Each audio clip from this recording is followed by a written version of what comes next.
Senate Finance Committee will come to order. Good morning, everyone. It's April 13th, 2021. And we are starting our finance hearings for the week. We've got a full agenda today, members. We have Senate File 958, the Ag Omnibus Bill before us. Before that, I'd like to say we do have a quorum. And Senator Westrom, the Senate File 958. Thank you, Madam Chair and members. The Senate file is the Ag Omnibus Bill and including rural broadband. And so I'll just touch on a few highlights of it and then let Senate Council walk through the finance and the details of that, Madam Chair, if that works. That'd be great. Thank you, Senator Westrom. So members, this bio or ag bill is about $160 million, $165 million total in the state budget. Ag Department being the biggest part of that, about $117 million a year. AURI at about just under $4 million a year, and the Board of Animal Health at about $6 million a year, as well as $40 million investment into rural broadband. And so that's the overall size of the bill.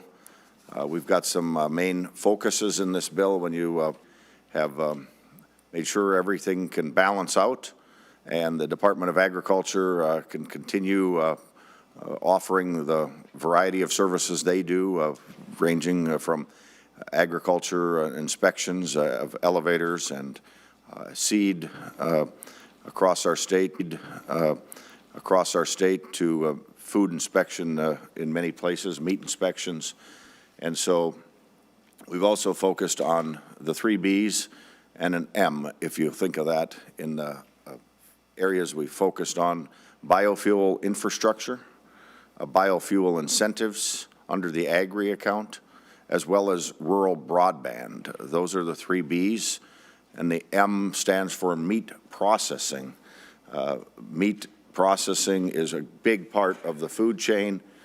We really had the accent put on that last year when our food processors were having to shut down at times.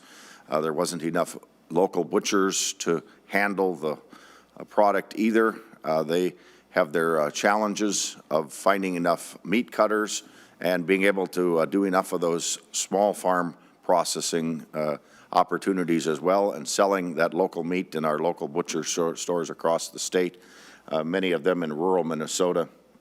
And so we've focused on over $500,000 towards more value-added grants towards meat processing, as well as helping establish another meat cutting program at the Staples Community College, or a college similar to that, but likely the Staples Community College, because that's where they've been working on and came with a proposal to incorporate this into their curriculum to start having more meat cutters, meat processors graduating from our colleges and universities, as well as a mobile slaughter unit to help train on their campus, as well as go around to farms or other places to train the process of slaughtering livestock. And so we've got some placeholders in there for that, Madam Chair.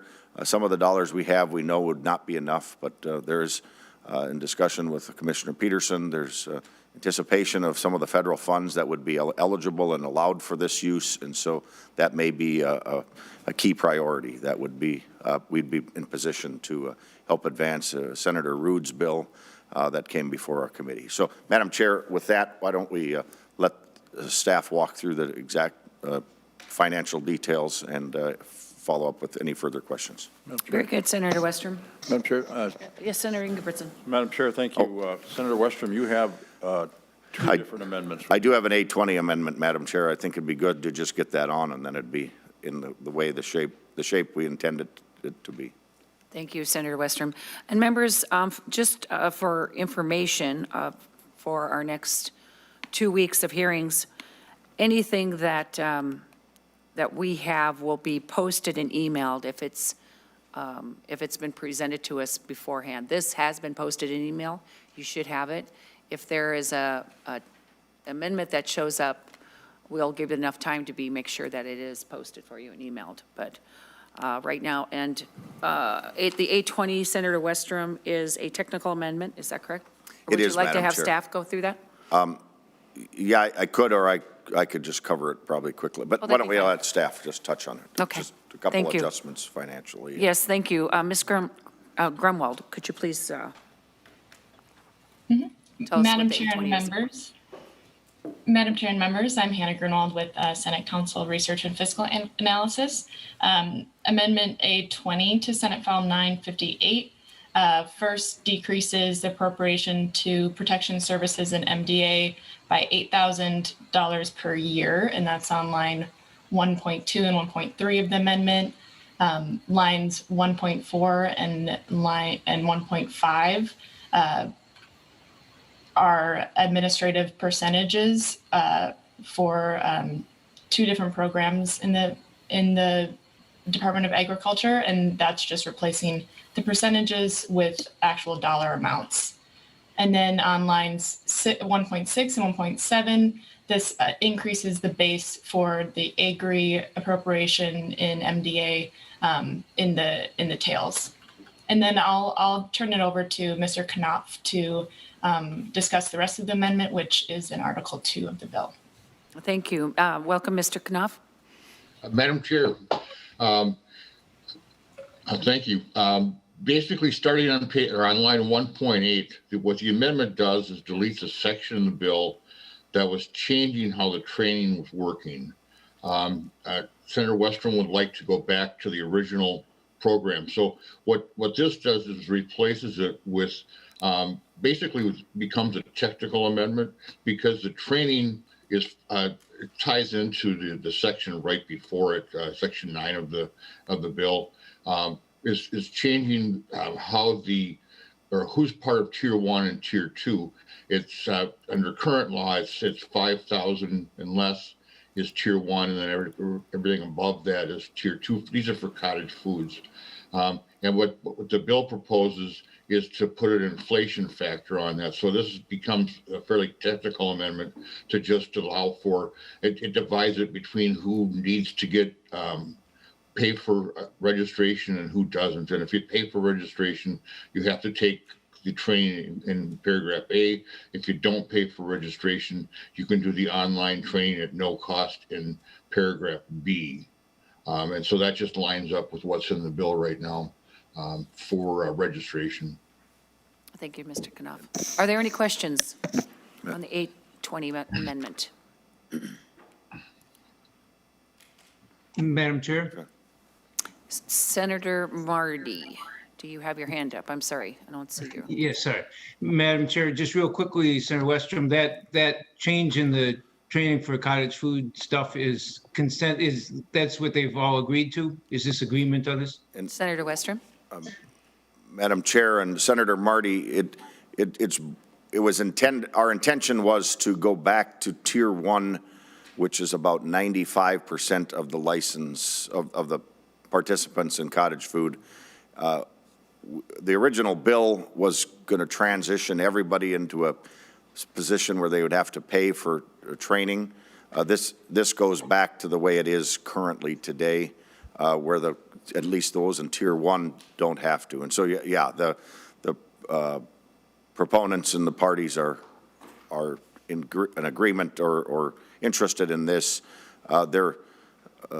By going back to tier 1, we don't charge them for a new training fee or the cost of doing the training. And so that was the intention when we passed the bill out, and it was a bit of an oversight to put them in the new bill had proposed more fees or transition licenses. And so as we went through it, it made more sense to just focus on the changes for tier 2, which is a higher level of volume, and then they'll be the ones that would pay for the training or any new fees. But there's not a new fee, but any of the training, and not tier 1. Senator Marty, good. Thank you, Madam Chair. You bet. Thank you. Any further questions? Senator Ingebrigtsen moves the A20 amendment. Audio on, video on, please. All those in favor of the 820 amendment, say aye. Aye. All those opposed, say nay. Motion prevails. The amendment is adopted. Okay, so I think what we'll do is turn to Ms. Grunwald, and she can go through the spreadsheet. Members. Madam Chair and members, I'll be walking through Articles 1 and 3 of Senate File 958 as amended by the 820. And Madam Chair, is it all right if I share my screen to show the Absolutely. spreadsheet? All right. One moment. All right, and then Madam Chair, if I can confirm that everyone can see that. Yep, Okay, great. kind of small. I'll be Is here. there- I'll zoom in a little bit. Yes, thank you. Does that help? Otherwise, I'll have to get another pair of glasses out. So I'll be working off of the change items only spreadsheet. You should have two different spreadsheets in your packet. This one's just the 2-page one that just highlights the change items within the bill. And overall changes from Senate File 958 as amended, increase of 40 million in fiscal year 22-23. And that's a total of 167.9 million over the biennium for the budget, for the entire budget. And I'll start by talking about the Minnesota Department of Agriculture changes. Starting on line 7 for protection services, there are a few changes here that total a decreased amount of 212,000 over the biennium. First, you'll see on line 9 for the appropriation for rapid response plant pathogens and pests, there's an increased appropriation of 100,000 over the biennium. The meat inspection program is increased by 220,000 over the biennium. The incident management team on line 11 is decreased by 500,000 over the biennium. And this language is included in the rapid response appropriation on line 9. And then line 12 shows a decrease due to an exemption in licensing fees for seasonal processors of game meat. Line 13 shows a cancellation for this area of MDA of about 900,000 in fiscal year 21. And then finally, there's a base decrease for this area for 16,000 over the biennium. And then the next area of MDA is promotion and marketing, starting on line 17. The main change here is an increase of 100,000 over the biennium for farm and agricultural mental health outreach. And there's also another cancellation here of 136,000 in fiscal year 21. The next area begins on line 23 for the value added products in MDA. And this area covers the AGRI and AGREET program. AGRI stands for Agricultural Growth, Research and Innovation. And most of the changes on lines 25 to 38 are changes within that appropriation. The appropriation itself is about 30 million over the biennium. So the numbers you see in brackets on these lines are within the appropriation. And then on line 39, you can see there's a base increase of 1.2 million over the biennium. And then in the tails, an increase of about 426,000. And I'll just briefly touch on some of the changes within the AGRI appropriation. On line 29, you can see that bioincentive payments receive a 2 million increase over the biennium, which brings the total appropriation to 8 million over the biennium. Biofuel infrastructure grants are proposed to receive 7 million over the biennium in new funding. And these grants would enable retail petroleum dispensers, fuel storage tanks, and other equipment to dispense biofuels in accordance with the biofuel replacement goals set in statute. Line 31 shows one-time funding to livestock processing grants to facilitate startup, modernization, or expansion of meat, poultry, egg, and milk processing facilities. And that is 2.8 million over the biennium. Livestock investment grants then received livestock processing was 1 million over the biennium, excuse me for that. And then livestock investment grants are 2.8 million over the biennium. And then next, there's 4 million over the biennium for value-added grants. And here, the commissioner is encouraged to use federal funds for this purpose before using this for out of the AGRI appropriation. And then lines 34 through 38 detail additional AGRI funding to be dedicated to areas such as farm business management, tuition assistance, beginning farmers, Southern Minnesota Initiative Foundation, the Greater Mankato Growth Organization, and grants to Minnesota Turf Seed Council. So overall, these changes, since most of them are within the AGRI appropriation, the change is just the AGRI base increase of 1.2 million over the biennium. Then on line 43, or I'll touch back on AGRI for just 1 second. On line 40, there's another cancellation in this area for 120,000 in fiscal year 21. So now moving on to the administration and financial assistance area in MDA, beginning on line 43.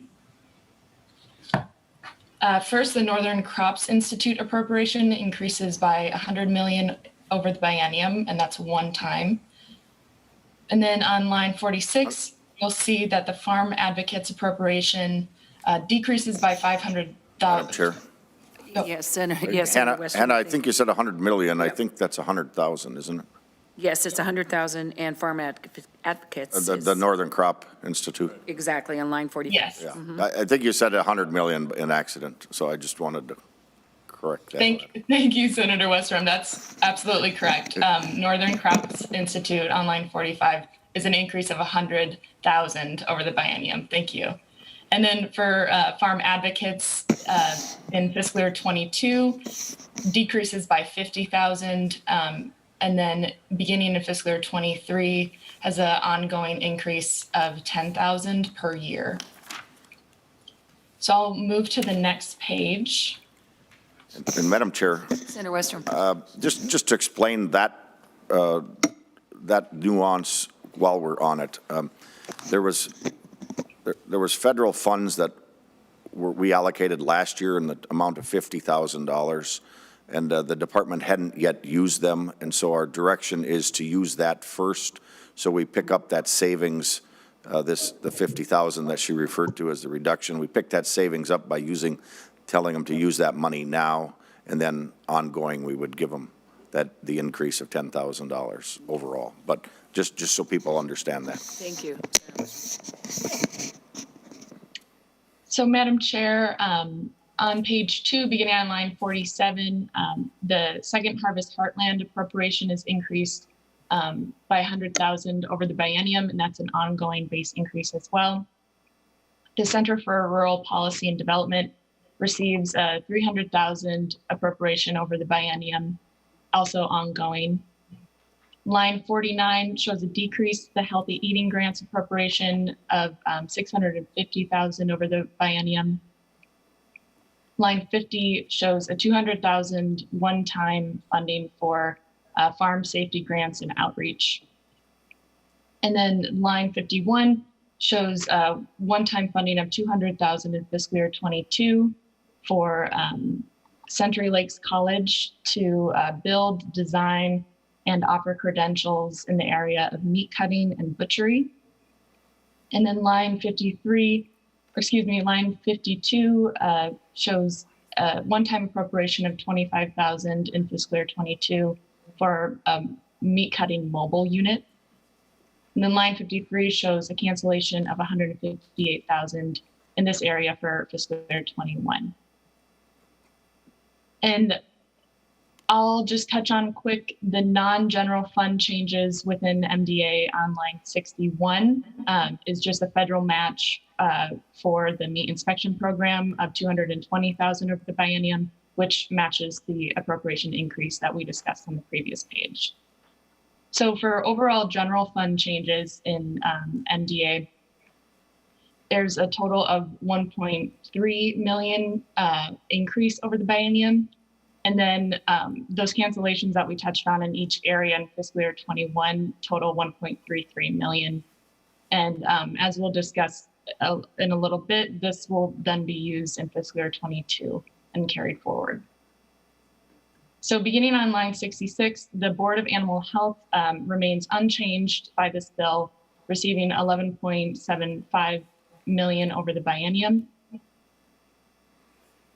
And the Agricultural Utilization Research Institute on lines 72 through 75 also remain unchanged under Senate File 958 and receive around 7.8 million over the biennium.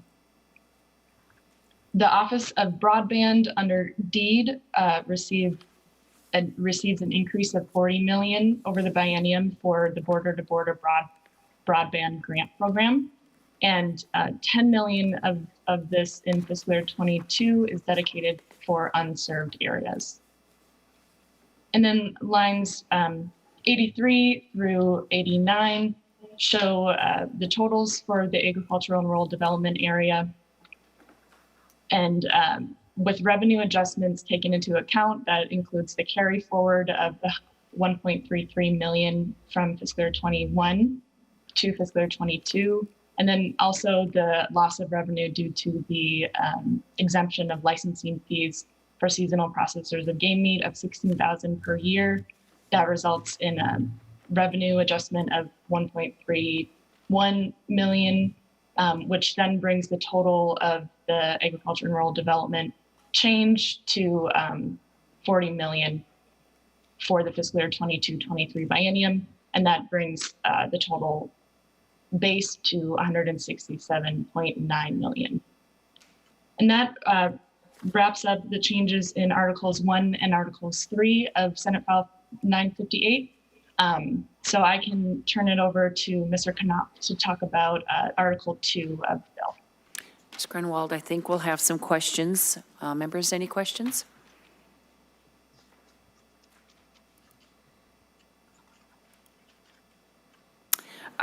Senator Westrom, I did have a question on the meat cutting Yeah, for Century Lakes, the 200,000. yep. What's your question? And we've got a little feedback, Senator Westrom, just trying to figure out where that's at. Why is that not in the higher ed? Madam Chair, that's a bit of a good question.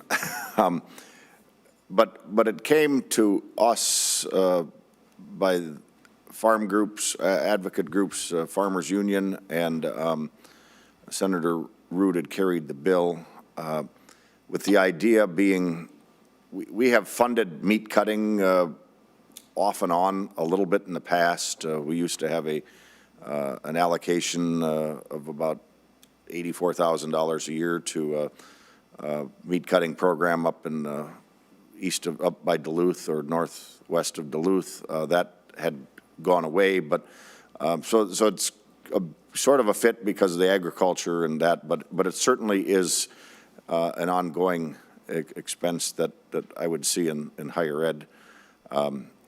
It came a little later in the process, although the advocates had talked to me about it, different parties pushing for it, but by the time they put it all together, it was probably mid-March when we got the bill language, and we thought we have money here to at least advance the idea.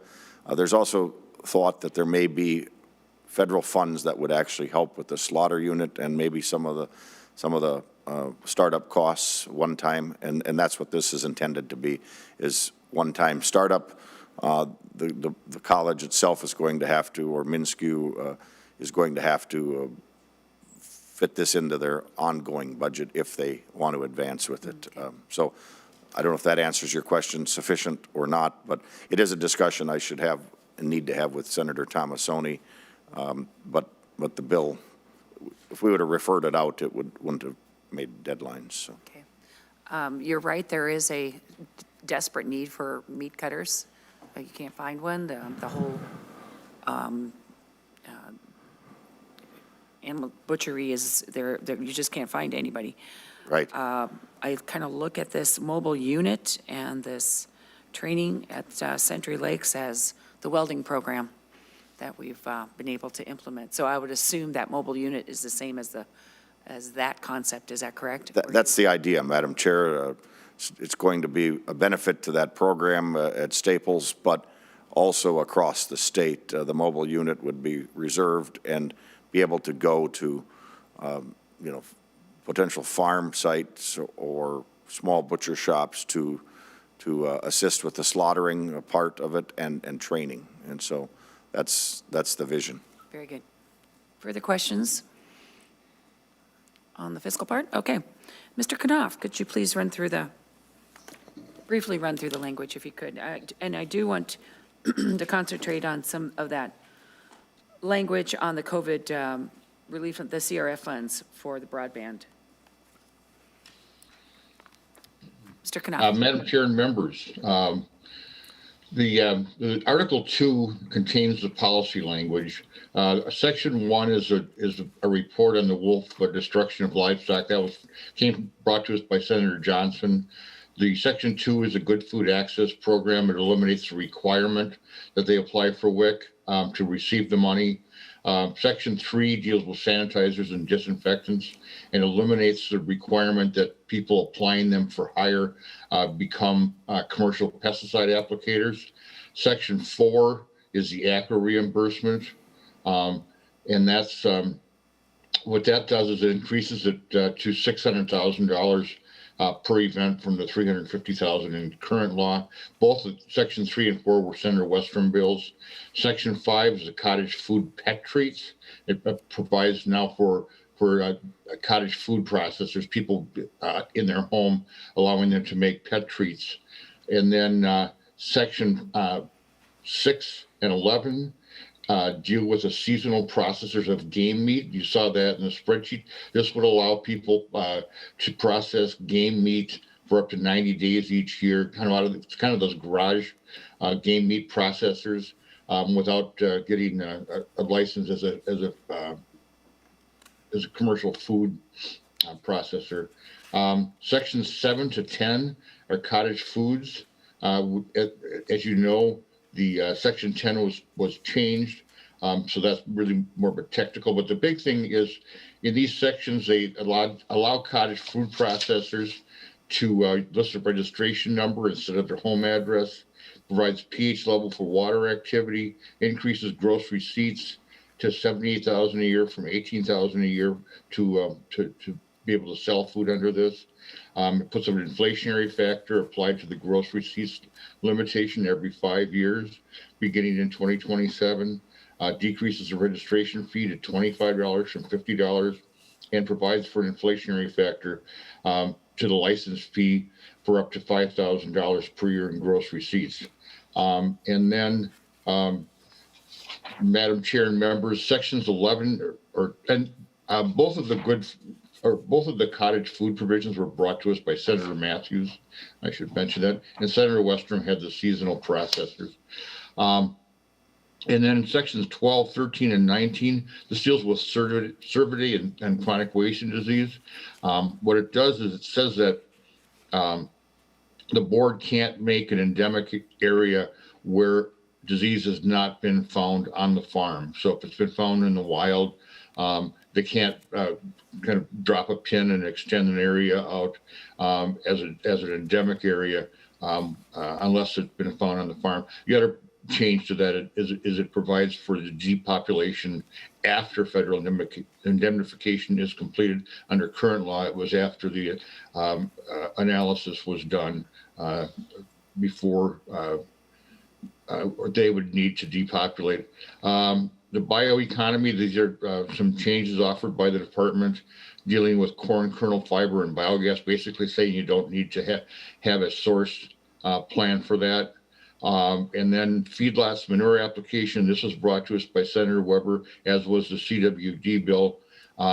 It prohibits the PCA from including restrictions on applying solid manure in February, March, September, and October. They had a new permit that was going to require certain activities during those months, and this just stops them and prohibits it. That was brought to us by Senator Weber. I think I mentioned that. The police dog treatment for EMTs. This would allow a person certified by Emergency Medical Services Regulatory Board to treat wounded police dogs who were wounded in the line of duty. That came to us from Senator Matthews also. Madam Chair, that's the end of Article 2. Okay. Who would like to go through Article 3? Madam Chair, the Article 3 changes for broadband was detailed in the spreadsheet. But if you'd like, we could talk about, you mentioned the COVID relief funds in this area. Would you like, Greg? Yes, Ms. Mr. Grunwald, Conrad? yes, on 35.3 of the bill.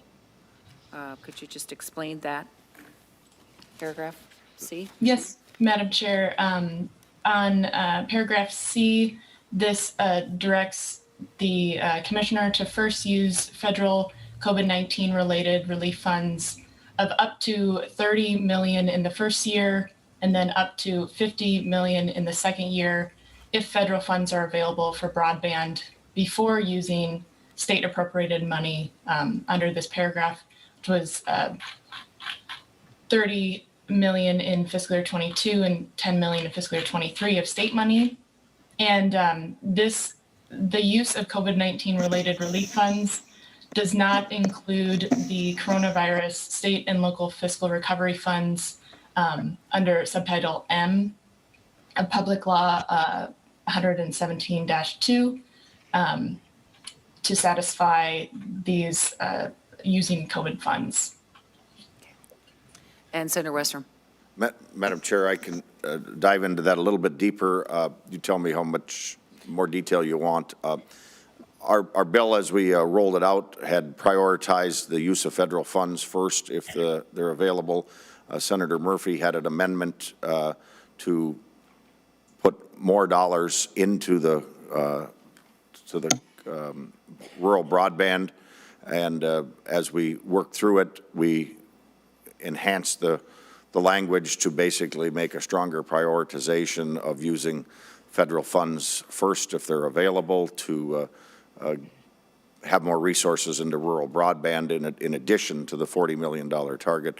There were some trying to raise our target in our committee, and of course we couldn't do that, Madam Chair, because you would have sent us back and said you didn't finish the homework assignment. And so this language was a language that we worked out in committee, and I believe it passed unanimously as we put it together. But that's the priority. If there were federal funds available, it would enhance or augment the $40 million that we've put in from the state target, but it would use the federal funds first where there's applications and a need.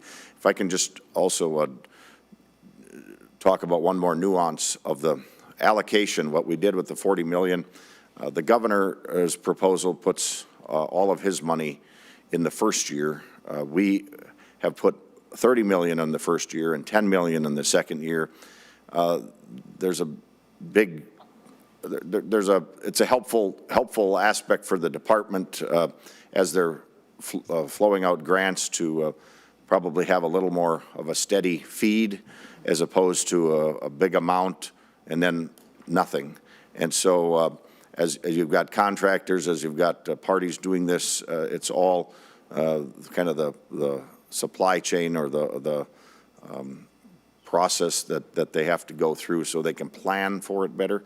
But of the $30 million, we've also targeted $10 million as sort of a pilot project to help try to incent more efforts to the unserved areas, and the unserved areas that are left in the state are about 8%. And of course, we knew this day was coming.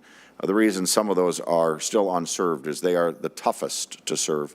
And so what this 10 million does is encourages or allows the department to give up to a 55% grant, provided there is some additional third-party money brought to the project, and they view this, and different partners in the industry see this as let's give it a shot and see if this can help build out some of those really hard-to-serve areas. And so this 10 of the 30 million is targeted to those unserved areas, specifically with a higher grant allowed if there's applications for it. So, Madam Chair. Thank you, Senator Westrom. Senator Kiffmeyer. Thank you, Madam Chair. Senator Westrom, when you talk about that, I'm noticing also on page 36 some additional language where the underserved lack access to wireline or fixed wireless. I think that's a really important consideration, but could you just comment on the addition of the fixed wireless, and then also on section 4, also going to collect broadband data deployment reflecting all broadband delivery technologies. I think that's a really important consideration. The tendency is just to think of the wireline, but the fixed wireless does really help us to get there. Could you comment on those couple policy areas? Yes, Madam Chair, Senator Kiffmeyer. That was Senator Duckworth's bill, or at least the mapping of the fixed line wireless as well. But the language is agnostic, I guess, is as to how you get the speed goals in an area. And so we're adding in and having the department also include on their maps the fixed line wireless areas. So there's maybe a more accurate representation of what's served, underserved, or unserved.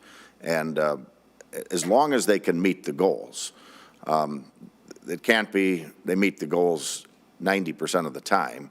It's got to be meeting the goals, and whether it's wireless or fixed line, that doesn't matter if they can meet the goals, the speed goals that there's set forth to meet before they get the grant money in the first place.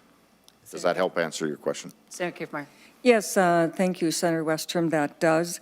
And I'm really glad to see that, because I think that'll help focus our efforts and also to have accurate knowledge about, as you said, what are the goals, not so much how you get there, and the leaps and bounds of which technology has come forward in these last years is just amazing. And so they're able to reach and get there at a reduced cost in a way that wasn't possible even a few years ago. That's the way technology works. So I'm really glad to see you doing this, and thank you. Very good. And Madam Chair, Senator Kiffmeyer, to just add to that point, we really had a lot of discussions about the unserved, and for all the reasons that are obvious to most of us, this past year has really brought accent to that, and the need for speed and the need for bandwidth in some of these remote areas. And part of the problem is they're very rural or sparsely populated, but there's other, Senator Bach talks about the range, and, there's areas that are just very difficult to trench through rock and other topographies. And so we have that concern across the state. And so it's to try to give all the tools that might be able to be used to hit some of these very hard to serve areas. Senator Ingebrigtsen. Thank you, Madam Chair. Thank you, Senator Westrom. On that particular subject, and I was trying to listen as close as I could, and whether Senator Kiffmeyer, are you helping me? Whether Senator Kiffmeyer had mentioned whether your spreadsheet doesn't have the governor's ask on here. Can you tell me what the governor was asking for rural broadband in his budget? Senator Westrom. Madam Chair, if I'm remembering correctly, I believe it was 50 million one time. If Hannah could just confirm that, but I believe that was the last number. I'm going for recollection. Senator Ingebrigtsen. Does Ms. Grunwald, And Madam Chair, Senator Ingebrigtsen, in the first year, just one, the first, allocated all in the first year. Ms. Hannah, is that correct? Madam Chair and members, Senator Ingebrigtsen, if you wouldn't mind repeating that question just What one more was, time. Ms. Grunwald, what was the governor's request for broadband? Oh, okay. Madam Chair and members, one moment. I should be able to pull up that request real quick. Madam Senator Chair, Westrom? my committee administrator's given me the nod that that is or the voice in the ear, I should say, Madam Chair.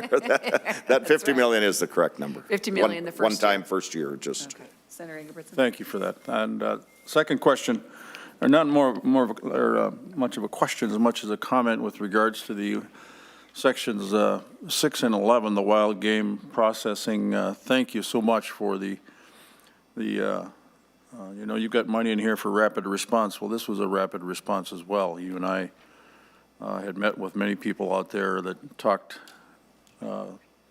about the concerns of the state coming in and actually regulating something that's been a family in the family heritage for years when it comes to processing their own game. I mean, it's a family event, and it's something that we've been doing for many, many years. And thank you for responding to that. And I think it's over a 3-month period, so that should cover most of the game that's going to be taken in Minnesota, wild game. And I think folks out there are going to be very happy to understand that they're going to be able to continue not just the hunting and the taking of wild animal, but also the get-together on Sunday or the following weekend to do the processing. So that's been part of the family for years, many families, especially up north and south. Thank you, Senator Ingebrigtsen. Senator Marty? Thank you, Madam Chair. And I guess I have a sort of an overall question about the budgeting part here. I heard that Senator Murphy had added, I don't know, $100 or $80 million to broadband, and I didn't see it on the spreadsheet. And then Senator Westrom or whoever was, when going through the bill, was pointing out on page 35 that language where the language that has the if allowed under federal law for using the federal COVID funds, 80 million, 30 the first year and 50 more the second year, could be used for it. And my question is, isn't that already, haven't the feds already allowed it for that? And if so, why is it just here and where do we see it? I guess the transparency, I'm concerned about the budget because we're dealing with so much money here that the only place we see it is here. It's not on any spreadsheet. Why, if the feds are allowing us to use it for this purpose, why is it only showing up here as a when allowed? Senator Westrom, or would you like me to have? Madam Chair, Senator Marty, if available is the key words we used, and essentially trying to bring focus to if there's federal funds available or allowed for this purpose, which would be a big help to additional funds. But we weren't sure if there is or isn't. Last year, there were funds available. There was if you recall, we passed 2 bills unanimously in the Senate to use some one-time COVID relief funds. It got bottled up in the House, and so we just direct the commission, the Office of Rural Broadband, to use those funds if they're available and when they're available. And so that's really just strong language for the department to make this a priority and for all of the state with this bill passing. It would be clear to the agency and everyone involved, if there's a way to use the federal funds and they're available, that's a priority for us. Does that help answer your question? Senator Madam Marty? Chair, perhaps. I guess what I'm trying to figure out is, haven't the feds authorized it for use for broadband? And if so, if your committee passed, I guess it was Senator Murphy's amendment to put more money into broadband, and here we're putting in the bill, if available from the federal funds, we'll put that money in. I guess it's a two-part question, one of which is, why can't we just put it in using that federal money? And if number two, is this, how are we able to see this? How are people able to see how much is going for broadband other than, well, you got to have the spreadsheet and you got to have this and everything else? I'm just wondering, maybe, Madam Chair, if you have any suggestions on how we make this so it's more visible what's happening. And Madam Chair, maybe Senator Westrom. Mr. Nauman or Hannah could maybe address that, or Greg, Mr. Knopf. Yes. I don't think some of it may not be known yet. Yes, is that's my understanding. exactly right. And I think I will turn to Mr. Nauman because what I hear, and I just received a text this morning from Commissioner Showalter that some of there is no guidance from the federal government yet that has come forth. And we know approximately how much we're going to get from the federal funds, but that is still, we know who's going to get how much, $308 million to LTD broadband, but, and about $408 million in the Rural Development Opportunity Fund over the next several years, but there hasn't been clear guidance about that. We do know it's going to be less rigorous than the state program, so that's why I believe it's important to go ahead and still have some money that is to the Office of Broadband that can, as you said, Senator Westrom, provide a consistent programming, a consistent map for these communities that apply the first year and perhaps don't have their application correct. By the second year, with the help of the Office of Broadband, they are ready to go. Right. So it's important to have money the first year and the second year. But we really have no clear guidance yet from the federal government about this money. And I do know that if an area accepts state money, they are not eligible for federal money and vice versa. So that is something that all has to be taken into account also. I think what you have in the bill is really a prudent way of recognizing that these funds will become available, but they're just not, we can't recognize them yet in your finance bill. And Mr. Nauman, could you help me out there? Madam Chair and Senator Marty, I'll do my best. Perhaps a question for Senator Marty first. Is this a question about the trackability of this language? In other words, why is it not tracked on the spreadsheet? At the risk of going into a lengthy discussion, I want to make sure I'm going where you want to go.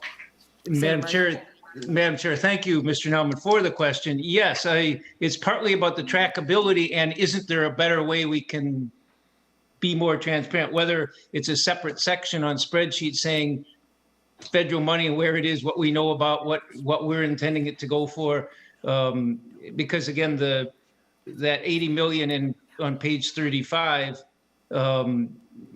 is bigger than the broadband lines on the spreadsheet. And could we have, and I'm not saying how, I'd have no idea how you would structure something like this, but some way that we have the interaction of the federal money and who's approving what, and where we're saying you can't spend it for this and you must spend it for this, or you should prefer to spend it this way, because this year, that's going to be a huge part of the budget process.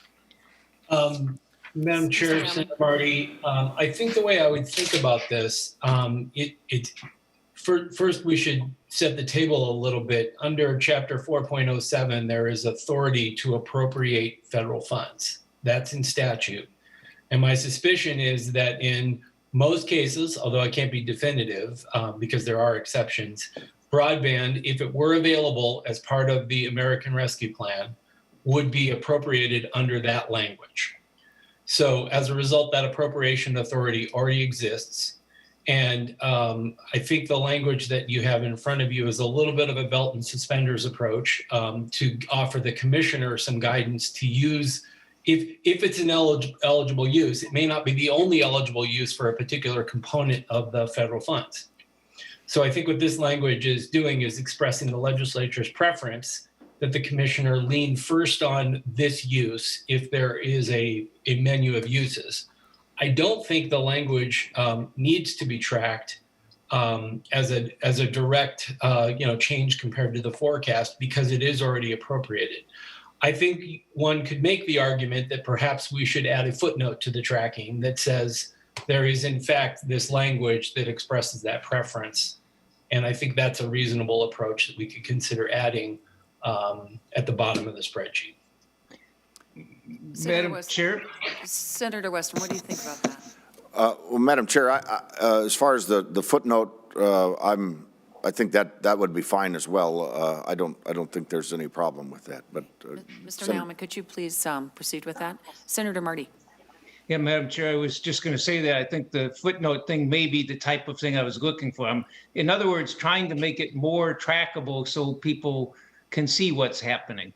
And I don't think any of us have a full idea of what's going to happen with the federal money, what we can use it for and everything else. But it's a major part of the budget we're dealing with. And I think some way footnote may be the appropriate way if the fiscal folks can figure out. I just wanted to raise that I think we need some better way to make it transparent to ourselves and others about what's happening.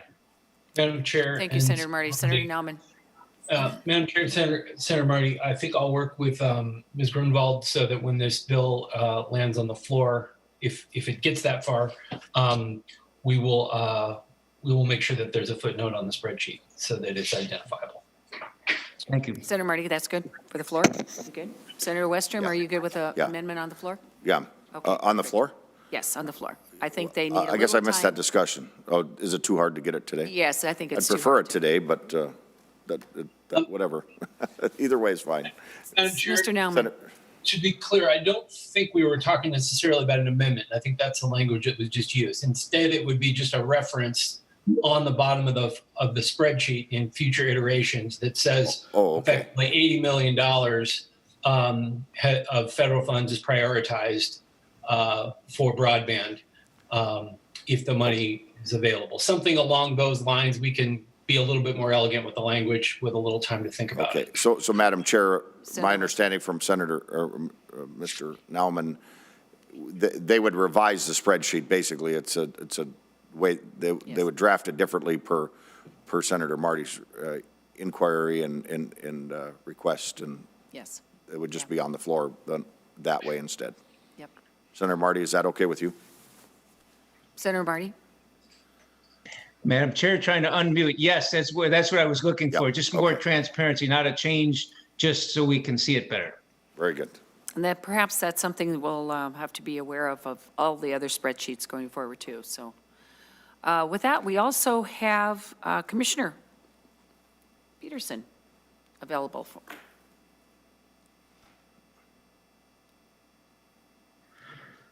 Madam Chair, can you hear There me you are, okay? Commissioner, welcome to the Finance Committee. Madam Chair and members, for the record, my name is Tom Peterson. I serve as Commissioner of Agriculture. And I appreciate the opportunity to just provide some really brief comments on the budget that Senator Westrom and the committee have put together. I think it's interesting too to think about where we were a year ago today in COVID. You know, about a year ago right now, the Smithfield plant in Sioux Falls was closing down right now. And 35% of our hogs and farmers were finding out today that they had nowhere for those hogs to go. That would continue for another 5 weeks, as then a week later, the JBS plant went down. It was followed by several other plants and created quite a chaotic atmosphere for Minnesota agriculture. At the same time, our grocery stores were facing limits on dairy products. Meat, flour were empty in shelves. And so it was just a really critical time a year ago today. When we looked at putting our budget together today, we really looked at continuing to help us come out of COVID and really recognize the robust opportunities that we have within agriculture to help grow Minnesota's economy and help us rebound out of COVID. I really appreciate all of the opportunities and the work that our staff did in COVID to manage this and get us to the point where we are today. In our budget, as I said, we reflected many of those priorities. And just to cut to the chase, I really appreciate that Senator Westrum's budget includes many of those priorities, including, as he mentioned, the bio incentive and the biofuels. Really building out our E15 infrastructure is a really important piece. And to that point, this past week, the corn growers announced a $1 million match for that important piece of the budget. And I appreciate Senator Westrom including that in his budget. Also, the meat processing piece, very important as we look at that. And I appreciate the discussion on the education, the component part of it. And also that Senator Westrom included inspection, because we can build out as many of these meat processing plants as we can across the state, but we will need extra inspectors, and that money in that budget will leverage federal dollars too as well. And then also the work piece is an important piece as we are finding out, as I talk to meat processing plants across the state, that it's great to expand and great to take more, but they need workers and they need trained workers. And so that is important. A couple of issues that I want to continue to work on with Senator Westrom as we move forward, or concerns that we have, really focus around the biggest part of our budget, which is the agri account. And the agri account, for those of you on the committee might be familiar, this was the ethanol incentive payment at one point, and then was captured many, many years ago and created into an agri value added account. That really helps the Department of Agriculture make grants. And so the flexibility within the account is really helpful for the department to be able to move money around within the grants. And Senator Westrum's bill does further earmark some of that money. And so that's something that I want to continue to have a discussion with him on as we get into conference committee. The bill also reduces urban agriculture grants, which have been very positive and popular the last few years. We had almost $2 million in requests for that grant program, and also reduces the Good Food Access, or which is kind of a grant program for rural grocery stores or grocery stores in food deserts, which could be in North Minneapolis or other areas. And so one other reduction is in crop research grants. And that we would continue to have a discussion about with Mr. Chairman. One other reduction in the budget too, I think is kind of newer to our budget. It transferred over, I think, from the health budget, and that is the healthy eating grants. And that program is a Market Bucks program that we've had in the state for many years, that matches $10 when somebody goes to a farmer's market and spends $10, they're matched with $10. That's a really popular program all over the state at farmers markets across the state. And so it's a program too that's newer to the Ag Committee and to us. And so we want to continue to have and make the case in conference committee that those will be an important program to have. A couple other comments I just want to make. Oh, and back on the Agri, the other piece of it is the admin part of it, or Senator Westrom, or Chair Westrom in the committee reduces that to 3.8% from 6.5%. And that would cost us jobs. And that really does cost us time to get those grants processed. And also, it's important for us to do our due process with those grants, really checking financials, but also being able to use federal dollars and different grants. I'll give you an example. Having staff and having this fall, when we got CARES dollars, we only had about 2 months to turn those dollars around. And having that staff available was incredibly important for us to turn that out. And if we get APR dollars back into the department to turn all those around on top of the other things we do, we need people, and we have great staff that do a wonderful job with those dollars. And so that's something that I will continue to have a discussion with. A couple other just pieces I want to mention are noxious weeds. The committee reduces it to $450,000 this year from the current biennium. And that's a concern too. We have a weed in Minnesota called Palmer amaranth that we've been able to control. And we did have some dollars that we put in the 2021 budget that we would like to see if we can find dollars for to continue. That would cost us 3 staff people that work very closely on Palmer Amaranth. So in northwestern Minnesota and southern Minnesota, we want to keep that Palmer Amaranth out of Minnesota or control it as much as we can. And then my other big piece is the ag emergency account that is reduced somewhat. This year showed having an incident management team. I can tell you firsthand as commissioner how we got through those Smithfield days, those grocery store days, all the different things that we had to handle. Having that incident management team that's trained and available is super helpful. And so we want to also be able to negotiate and visit on that in conference committee. Finally, 2 other issues I just mentioned, the cottage food and the deer processing. We're close, I think, on the language between the House and Senate, and I look forward to continuing those discussions and finishing up that were, I think, some minor points that we're a little different on. With that, Madam Chair and members, I look forward to working with Chair Westrom and the committee members as this bill goes through the floor and into conference committee, and we can get a good bill that comes out in the end. Thank you. Thank you very much, Commissioner Peterson. Senator Benson, did you have a question for the commissioner?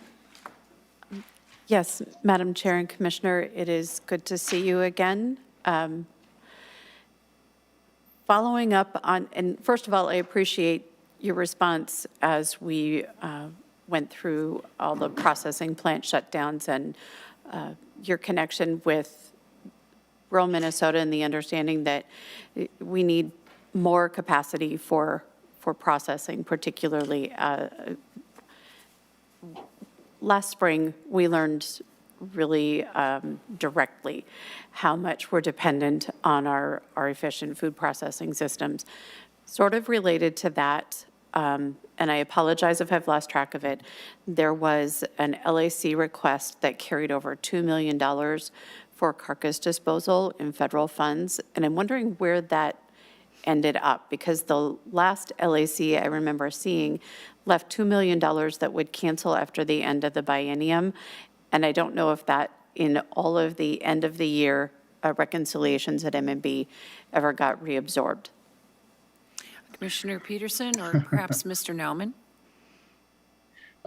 Madam Chair and Senator Benson, I believe, and maybe Mr. Nauman knows that we had checked on those dollars too, because we thought, oh, if they hadn't returned them, we have some ideas for those.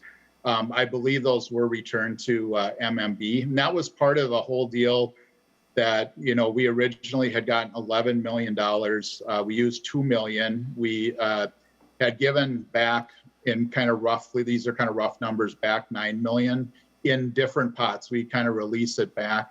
We then got also some CARES dollars that helped pay for some of the things we originally done for some of the disposal. So I believe those dollars, because we saw that too on the bottom line and thought, oh, we can maybe have some ideas for that. And so that is one thing. And I also just wanted to comment too on the federal dollars through the American Rescue Plan, that as a department will be very, very aggressive in looking at, and we are at, what are the opportunities right now in things that are available, as well as the CR continuing resolution that passed the Congress at the end of 2020 has some opportunities for our department in it too as well.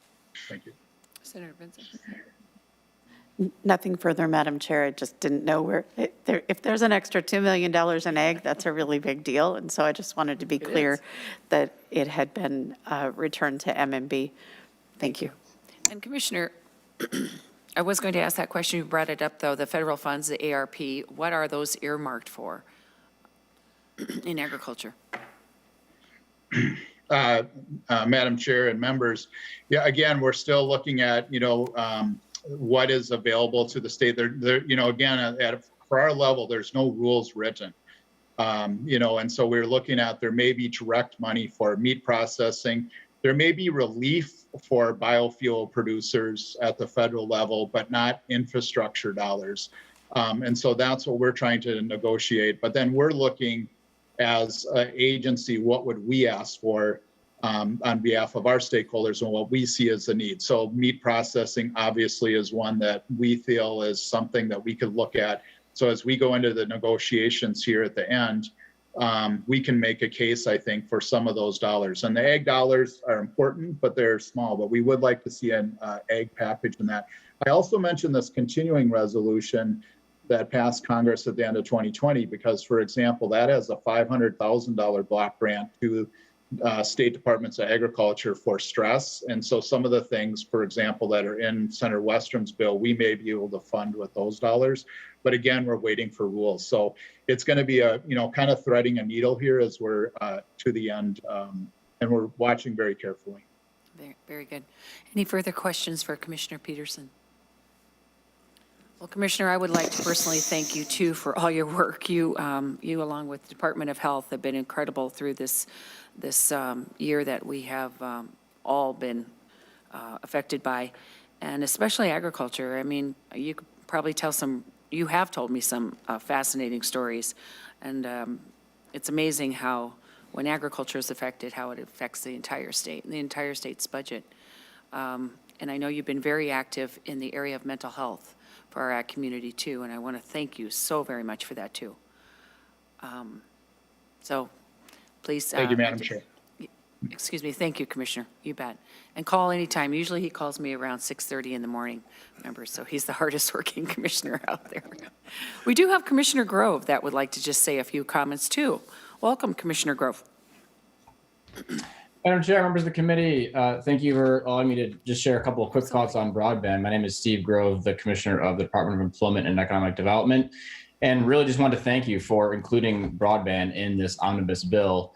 The governor has included it in his bill as well, of course, as we heard earlier, at $50 million for one-time funding. And for obvious reasons, really, the whole focus of the governor's budget is on really targeting the uneven effects that COVID has had in our economy. And we saw this last year, how broadband was this hugely unequal factor across our state in terms of who could get online, who could distance learn, who could start a small business, who could engage with the global economy. We're very lucky in Minnesota to have a great broadband program that's been nationally recognized for one of the best models for delivering these grants to more challenging areas to get broadband. Many states have copied this program, so we feel very fortunate to be staffed with a great program and a great model. And this funding is going to help us really accelerate our comeback from COVID-19. We want to be in the kind of state where you can start a small business from anywhere. That's important because nearly all of the net new jobs we're going to see coming in this recovery will be coming from small businesses. And so we see this as just a critical driver for economic development in our state. We're thankful that you're including it, eager to negotiate the final terms of it with you, of course. And this is an issue that I think crosses all party lines in all parts of the state and has a lot of benefits to it. And this is a job we just need to get done. We need to be the first state in the nation where broadband internet access is just ubiquitous and is common to the construction of a new home as modern plumbing is, because that's really what it is. It's a connection to the rest of the world and a way to be able to live a modern life from anywhere. So again, grateful for the inclusion in the bill. Just wanted to say a couple words of support. And Madam Chair, thanks for the time. Well, Commissioner, thank you. And it's going to be very fascinating to, how to incorporate all these federal funds coming in. I understand, too, talking to the Office of Broadband, who, by the way, does a very good job. There's broadband in President Biden's infrastructure package number 3. So a lot of money coming to our state for this deployment, and it is the game changer, absolutely, for the state of Minnesota. And as the author of the telepresence bill and telehealth bill, I can say that this is mandatory that we get all the unserved and underserved taken care of. Senator Westrom, do you have any final comments? Madam Chair, I will be very brief.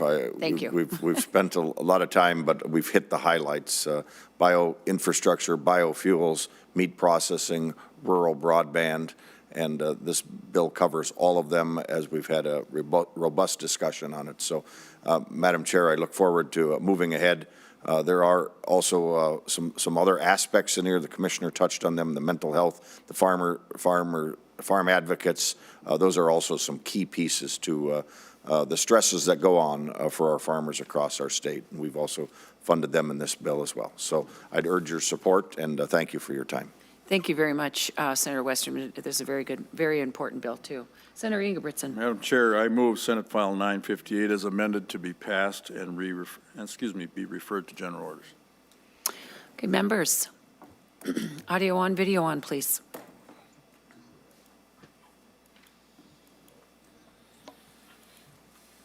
Okay, all those in favor of Senator Ingebrigtsen's motion, please say aye. Aye. All those opposed, say nay. Motion prevails. Thank you, Madam Chair and members. Thank you, Senator Westrom. Next up, we have Senate File 1098, our omnibus jobs bill. That's Senator Pratt. We'll give you time to set up.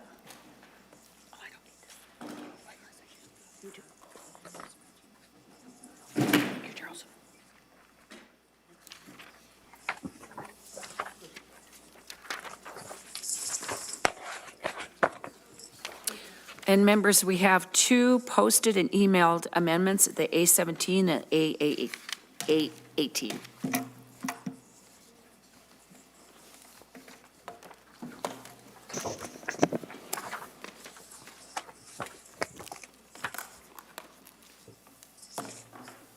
Do I need to turn on this speaker? You can hear me fine? No. I don't know what the problem is. There we go.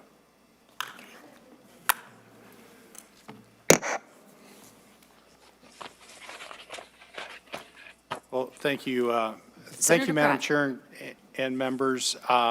Senate File 1098 is the combined work of the Jobs and Economic Growth Committee as well as the Labor and Industry Policy Committee with my co-author, Senator Rarick.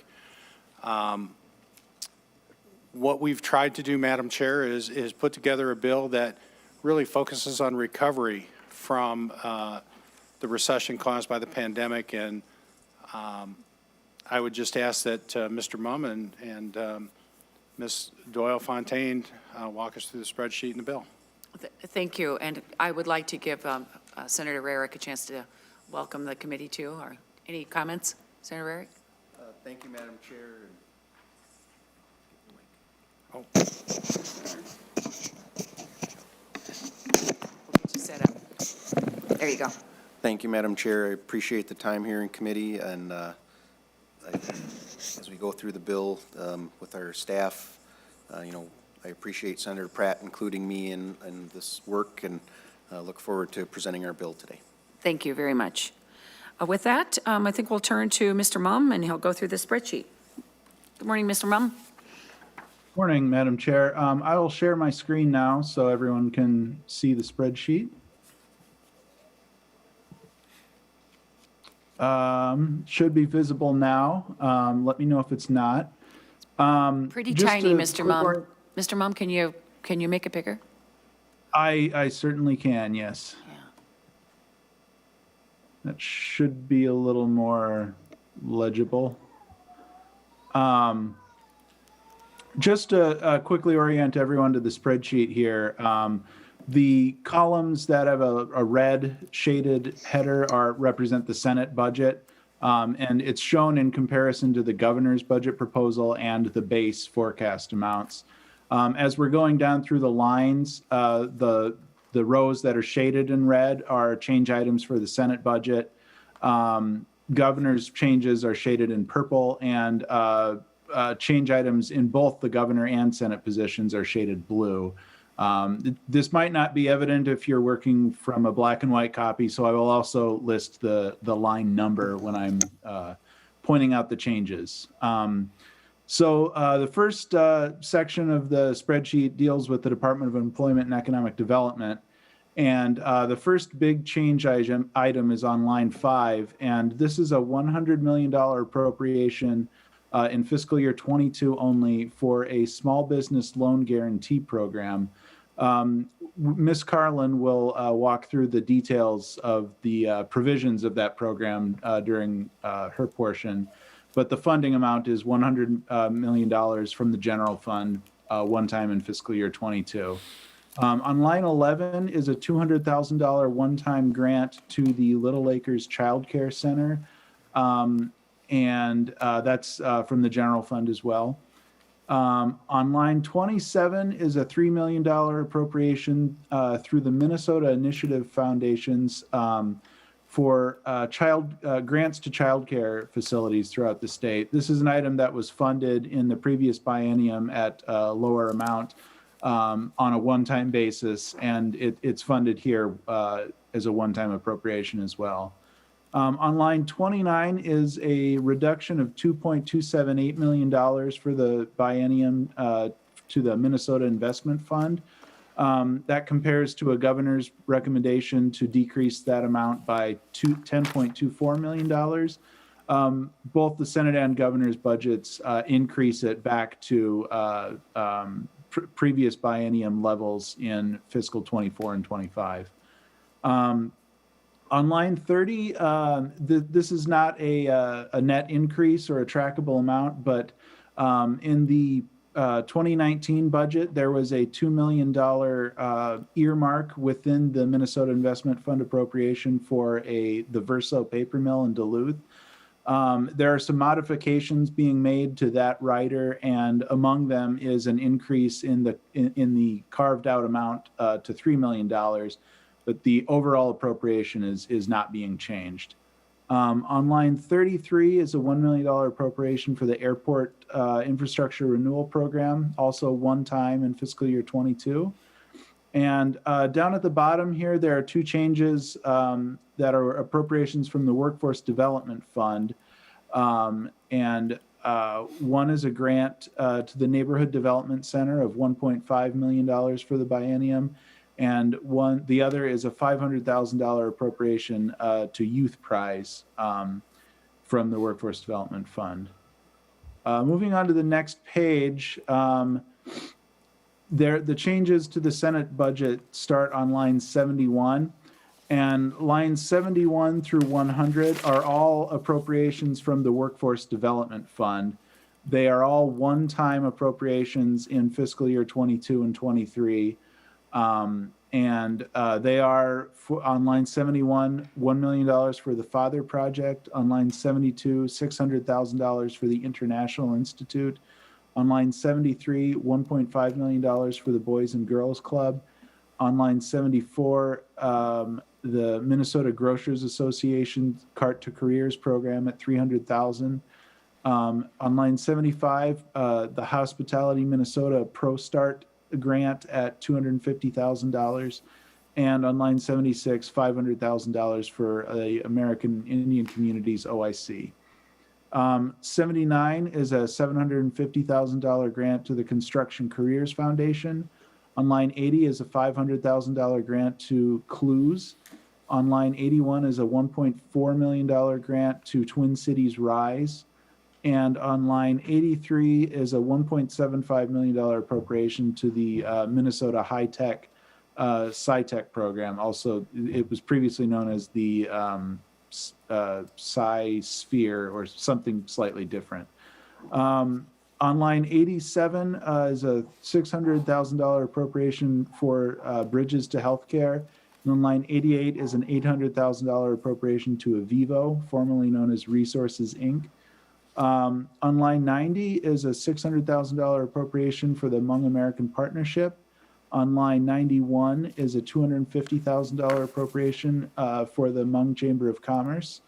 And on line 92 is a $426,000 appropriation for the Minnesota Resiliency Partnership.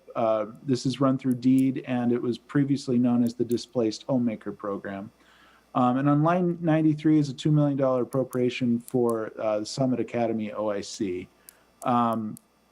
Jumping down to line 98, there's a $500,000 grant to the Big Brothers Big Sisters program, $1 million grant to Ujamaa Place on line 99, and on line 100, a $300,000 grant to the YWCA of St. Paul. As you can see over here in the current biennium funding amounts, most of those appropriations were funded in the current biennium, and a few of them were even funded in the fiscal 18-19 biennium, even though that's not shown on this spreadsheet. Moving on to the third page, there are no individual change items here, but These are the base funding amounts for the Minnesota Trade Office, the Vocational Rehabilitation Program, services for the blind, and the department's General Services division.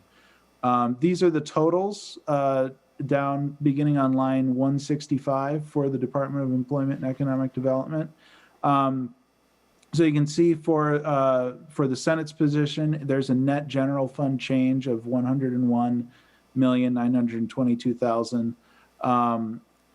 I forgot to mention that there is a $1.022 million cancellation of the fiscal year 21 appropriation. These were the amounts identified by the Commissioner of Management and Budget as administrative holdbacks and displayed on the forecast documents as such.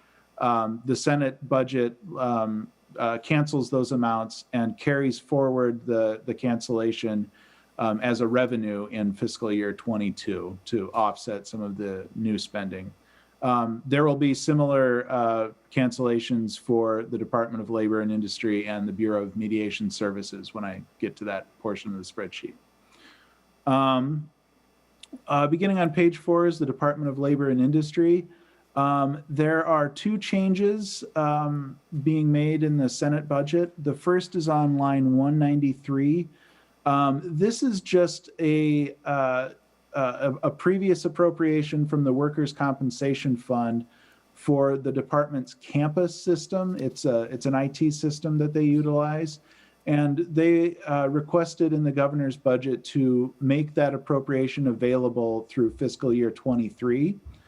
So the bill does not appropriate additional money, but we do score the cost of $700,000 in fiscal year 22 as a result of making that appropriation available longer. That 700 is estimated to be the unexpended amount of the original appropriation. And on line 206 is a $400,000 appropriation from the Workforce Development Fund to the Helmets to Hard Hats program. This was funded in the current biennium from the same source at the same amount. On line 220 is the cancellation that I previously alluded to. For the Department of Labor and Industry, this amount is $203,000. Moving on, these are the totals for the Department of Labor and Industry at the top. And then there is the cancellation that I mentioned for the Bureau of Mediation Services on line 272. That's a $102,000 cancellation in fiscal year 21. On the last page, there are several items displaying other spending amounts. On line 300, there is a $20.65 million appropriation in fiscal year 21. And it's a comparable appropriation to what was enacted in the December special session bill to the Department of Revenue for direct payments to businesses. The difference with this appropriation is that it's intended to go to businesses that did not receive a payment under the December law, but for a miscategorization of their NAICS code. So I'll point out also that on line 333, there is a corresponding cancellation of the same amount. This is an amount of the $88 million appropriated in the December special session law. And it's actually already canceled. It canceled on March 15th, which was after the forecast was released. So the forecast does not assume this cancellation. And the bill includes language that effectuates that cancellation. And this is the way that MMB has instructed us will make MMB's end of session tracking documents count the effect of the cancellation so that it can be used to offset the additional appropriation. I know that's kind of quirky, but that's the reason why the cancellation language is in the bill. On line 334, we're tracking a one-time revenue of $595,000 in fiscal year 22 as a result of a change to the Minnesota Investment Fund loan conditions. This is something that's been done in the past 2 biennia, and it allows communities to retain 20% of the outstanding loan balance that they've received through the Minnesota Investment Fund if they return the remainder. In keeping the amount, they are not bound by the restrictions of the Minnesota Investment Fund. And so that's estimated to bring in about $595,000 of revenue. Lastly, there's a change on line 335 to the Special Revenue Fund as a result of extending job creation goal deadlines for some Minnesota Investment Fund loans for an additional year. These are loans that would otherwise need to be repaid, and so there's a corresponding revenue loss to the Special Revenue Fund booked there. That's the summary of the changes. The net effect on the general fund is shown here, beginning on line 346. There was a $100 million target for the committee, and this shows how the new appropriations, revenues, and cancellations all combine together to meet that target. Just a couple other things that are not on the spreadsheet that I would point out in the appropriation riders. There were a number of riders that made appropriations available until expended. The bill uniformly makes appropriations available until a date certain. Some of those are up to 4 years. But there are no appropriations that are available until spent, which is a change from the base appropriations and what was enacted in the current biennium. And additionally, there were several amounts available for administration that were expressed as a percentage of the overall appropriation. The riders uniformly state a fixed dollar amount now that equates to about 2% of the appropriation that the Department of Employment and Economic Development can retain to administer the grants that are being appropriated. Madam Chair, that's a summary of the spreadsheet, and I'll stop sharing my screen now. Thank you, Mr. Mom. Is there any questions on the spreadsheet?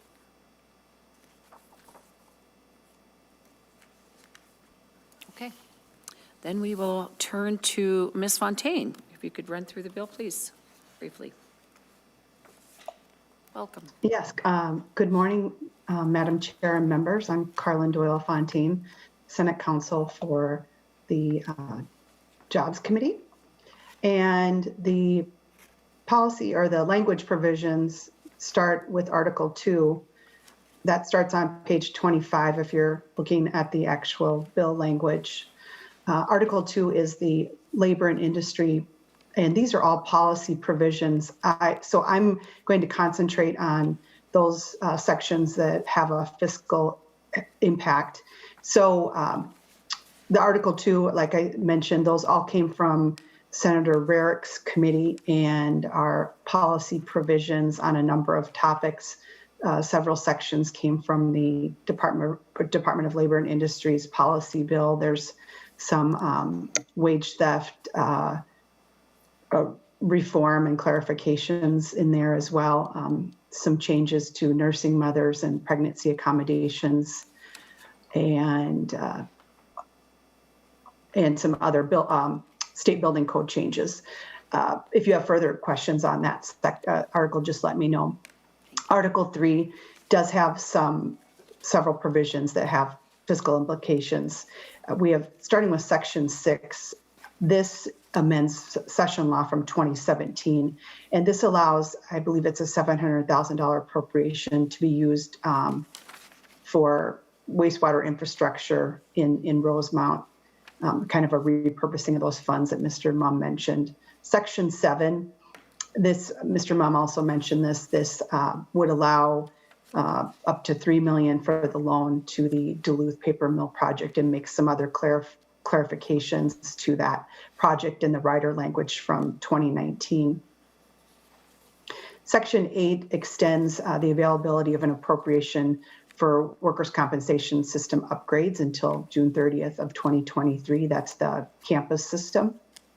Section 10, Mr. Mum just talked about that as well. This is the exception to allow a local unit of government to retain some of those MIF funds for their own use for any lawful purpose. This was allowed in 2017 and 2019 as well. So this is something that's been in the jobs bill regularly the past couple of biennia. Section 12 is the statewide small business relief loan guarantee program. That is for $100 million for small businesses. There is a program, something that was passed in the, it was already in statute in chapter 116J.881, and then it was funded in a special session for some COVID relief for loan guarantees. But this is a new program that will be in session law and for $100 million. And it has a few different terms than what's in statute. Specifically, it does retain that the loan guarantee would be 80% of the loan, and that limit would be $200,000. The definition of small business is still for those that employ the equivalent of 250 full-time workers or less. But the purposes are a little bit different. It does allow for property improvements or repairs. And it prohibits the loan funds from being used to finance the transfer of ownership of real properties or businesses. And also it specifies that interest will not be charged for the first 12 months of the loan term. There was some language that was added in committee that clarifies that the commissioner must accept loans amounts up to $250 million, which just kind of clarifies the amount that would be 5 times the loan guarantee amount. In Article 4, most of these have fiscal implications. This is about unemployment insurance. So Section 1 would allow some expanded uses for reemployment assistance training. And so when you make these changes, it would have an impact on the unemployment insurance trust fund. So it adds some programs that would be eligible for Section 1 for reemployment assistance. Section 2, this repeals the provision in current law that makes high school students ineligible for unemployment benefits. And so that would have a slight impact. There are several provisions in here that would not become effective, though, until the insurance trust fund reaches a positive balance. And this particular Section 2 for the high school students is one of those. Section 3 also would not be effective until the trust fund reaches a positive balance. And this would eliminate the deduction or the offset for old age security, Social Security disability benefits. Section 5, this would allow an employee who, right now, a person cannot be eligible for the shared work plan unless they've been employed by the employer for 1 year. This would reduce that amount to 3 months. And so it would just make applicants eligible sooner for unemployment benefit, for this shared work plan benefit for employers. Section 7, it extends a COVID-related, the 5-week business restriction for owners to receive unemployment benefits. This just extends that out until September 6th of 2021. And Section 8 does a similar thing with a provision that was related to COVID for leave of absences. And Section 9 repeals, the previous one was for the disability Social Security. This is for the Social Security old age insurance benefit offset, and this would repeal that outright. And so and this also would only become effective once the trust fund reaches a positive balance. I believe that is it for the provisions that would have a fiscal implication. So if you have any questions, just please let me know. Thank you. Thank you, Ms. Fontaine. Are there any questions for Ms. Fontaine on the language? Senator Kiffmeyer. Thank you, Madam Chair. So I have a concern on page 4, line 19. This has to do with recruiting childcare programs to participate in Parent Aware Minnesota, so on, the language that's there. In another bill, there is a validation study that is occurring that would take a look at quality measurement programs. And so at this time, since we're going to be having this validation study going on, I don't think it's really appropriate then to recruit into something you're attempting to validate. If we did recruit childcare programs to participate in high-quality measurement programs, and there is more than one, and there are folks who are, they're just issues, and having served on the Family Child Care Task Force, co-chaired it for 2 years, well aware of that, and I think that would fit more in line with the fact that there's a validation study going on in regards to that. And the biggest thing here is some outcomes, not just did you fill out the paperwork, did you do those things? And high quality doesn't just come from a Parent Aware or any of those. I mean, the question is, we have family child care programs that do an excellent job, but they often don't get credit for it because they're in a different kind of situation. And 85% of rural Minnesota is in-home family child care programs. So what we don't want to do is anything that would hamper or hinder or put more stress on them to do this, and especially in light of the validation study. So I'd appreciate the author's comments to what I've said. Senator Pratt. Thank you, Madam Chair, and Senator Kiffmeyer. Working with the Minnesota Initiative Foundation, we agree that child care and quality child care is extremely important. Right now, Parent Aware is the primary quality determinant, and our thought here was to make sure we're continuing to enroll people while the validation work is going on. But I couldn't agree with you more that we really have to focus on outcomes of quality child care and not just check the box. But we also want to recognize that this is what we have in place. We don't necessarily want the Minnesota Initiative Foundation and their grant to be prohibited from recruiting into that assessment program, but then also the intent is not to prevent anyone from moving into any sort of new assessment. It would be expected that then we would roll over, and you know, I'd be happy to talk with you about transitional language at some point. Senator Kiffmeyer. Thank you, Madam Chair. I would appreciate that discussion in regards to that situation. And the big thing is to recognize if you strike out the specificity and it states high-quality measurement programs, it puts them all on a level playing field. And so I think, anyway, I'll look forward to having that discussion with you further. And in general, Madam Chair, if I could just... Senator Kiffmeyer. Thank you.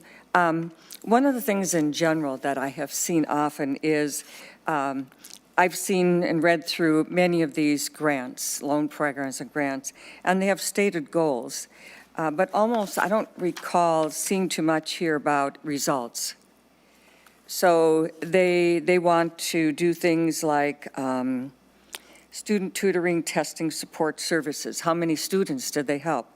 How many students got testing support? How many were placed in information technology? This is page 10. Placement within trades, what was the results? Assistance in obtaining a GED, how many did they assist and how many passed their GED? And so there are just some really neat things here, and I think it is important to measure not only the goals, they're stated right here, but also results. Just in general, I don't think you need to go through each grant in particular, but that all grants should be accountable and should submit how did they measure up to what they said they wanted the money for and what the results were. And I think that can be something broader to be considered, and I'd be glad to work with you on that as well. But I think too often we miss that. We put the money in, but what was the results? Absolutely, Senator Kiffmeyer. I think that whole concept of pay for performance, which is actually state law, was my bill back in 2012, is that concept, is you get paid for the results that you say you need the money for.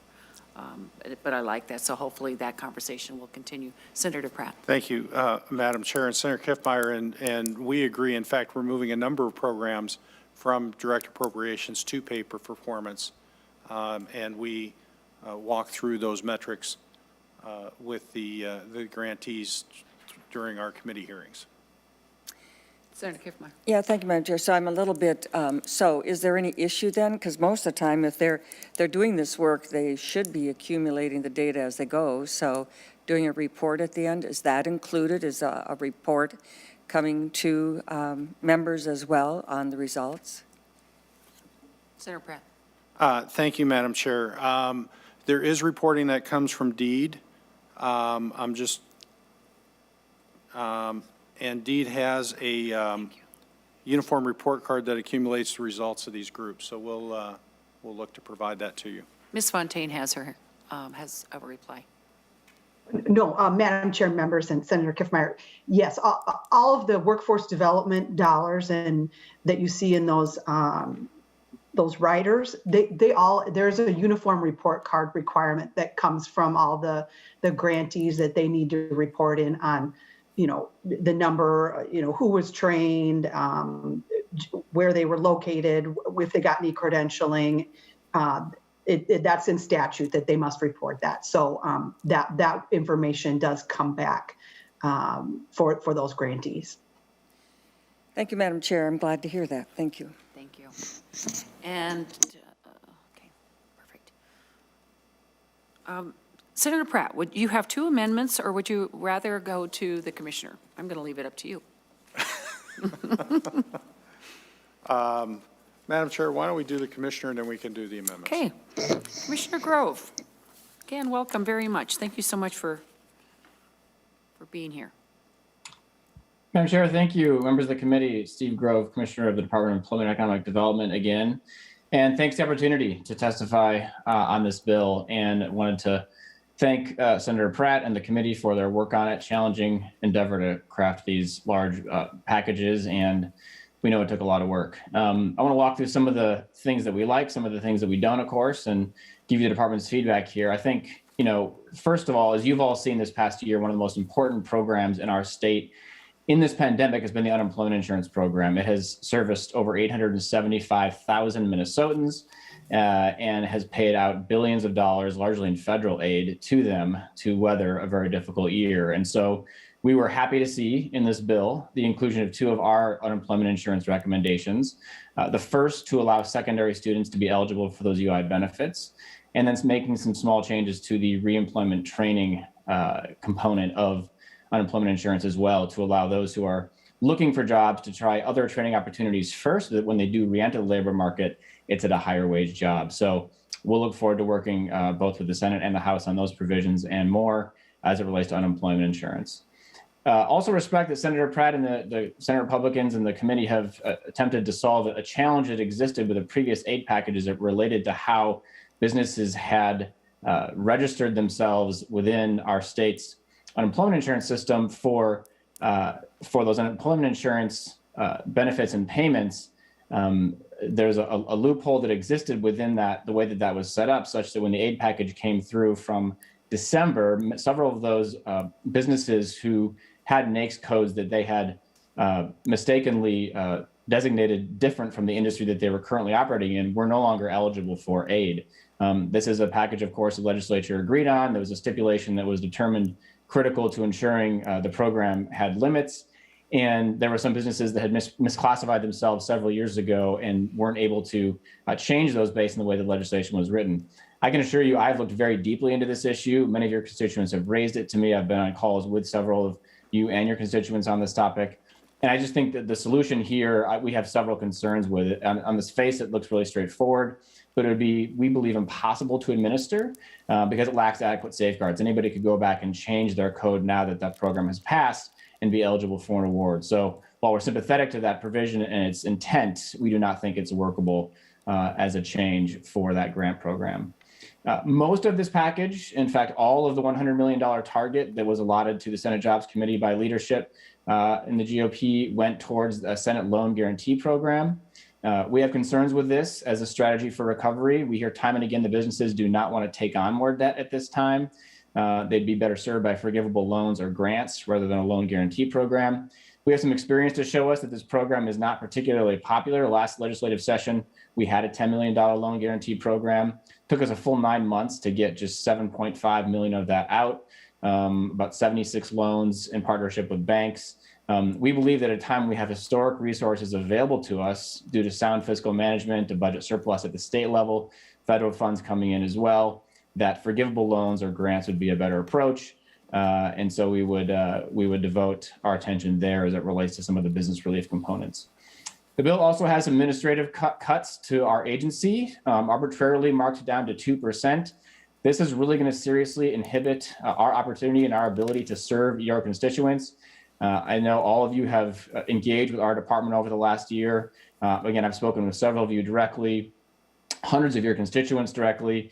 Our staff is required to do the same as it relates to helping businesses and cities navigate aid programs, individual unemployment insurance recipients, navigating the system.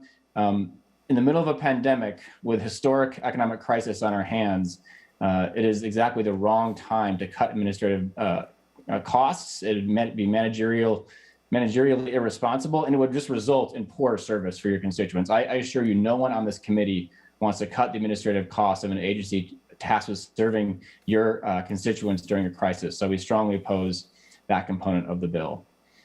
There are, of course, some policy changes in the bill that have been discussed at length throughout this session and beyond as it relates to the governor's COVID-19 response capabilities to the public health emergency clauses. And of course, we strongly oppose those in this bill. The governor has had to focus on balancing health, economic activity, and the well-being of our state. And our response in this state has saved countless lives compared to neighboring states who have taken different approaches. We have sought, in collaboration with the legislature, to provide financial and regulatory relief to Minnesota businesses throughout the past year. And so we think this provision to take those powers away at this point would be reckless, and to remove key parts of our pandemic response strategy here would not be prudent. So we oppose that part of the bill as well. We think there are a lot of things in our package that the governor put forward that represent a really bold vision for how we ensure that Minnesota's economy helps those most harmed by the pandemic. And you see this every day in your districts with your constituents. We all know that COVID has had a very uneven effect on our economy. And so as the governor put forth his budget, we worked very hard to ensure that we included basically three main components of our relief to help target those who most need help. One is immediate rescue assistance for those most affected by those challenges of the last year. The second is a strong focus on small businesses and startups where the need is greatest and the biggest upside is job creation for those dollars. And the last is really to strengthen our workforce with new tools for this next chapter of our economy. We all know COVID-19 accelerated so many changes that were happening in our economy today, and a really reimagined focus on workforce and a doubling down of our efforts on reskilling is critical. And there were several provisions of the governor's budget that, again, and that were not considered by the Senate Jobs Committee in lieu of that $100 million loan guarantee program. The first is just straight up COVID-19 support funding, $50 million program that we have in our budget to ensure that businesses can get the aid they need to weather this pandemic, because the rescue part of this is not over. The second is a series of small business development program efforts to help new businesses start up and have the assistance they need to do so, both through our SBDC networks, but also through community development financial institutions and small banks, giving them both the capital and the dollars to help ensure they can do the right technical assistance for growth.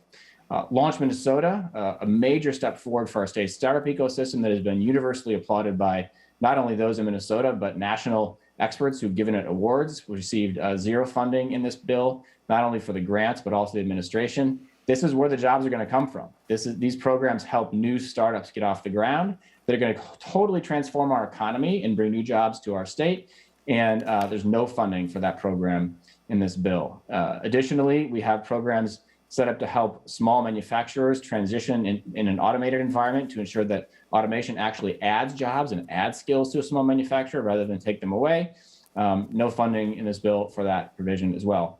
And then on workforce development, the topic we were just discussing just a moment ago, we have a new vision for how workforce development fund should work that is rooted in accountability, rooted in performance, rooted in equity, and in modernizing this incredibly important fund that we have in the state to differentiate our workforce from our neighbors. And those reforms were not included in this bill. We believe they should be and are looking forward to, I think, collaborating with this committee on them, because I think we all share the same intent of being as smart as possible with every last penny of dollars we have to grow our workforce. And we think we will get there through thoughtful discussion. And then lastly, we're disappointed to see no inclusion of redevelopment appropriation bonds to help those areas most hard hit by the civil unrest that came in the aftermath of the death of George Floyd. So we really believe that a bold vision is needed. We're eager to work with you on it.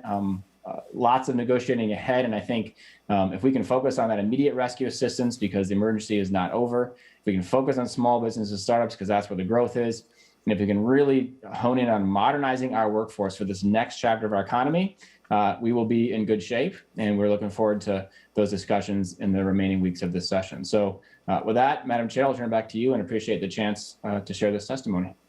Thank you, Commissioner. You two have really put in the yeoman's work this last year, too, and I want to thank you for all that. Senator Franson.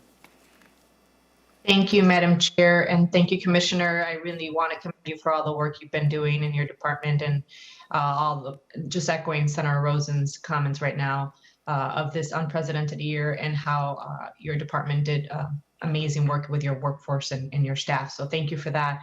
And I also want to thank you for personally working on the issue of the NAICS code. I know you probably understand where I'm coming from, but you characterize it to a certain extent as a loophole.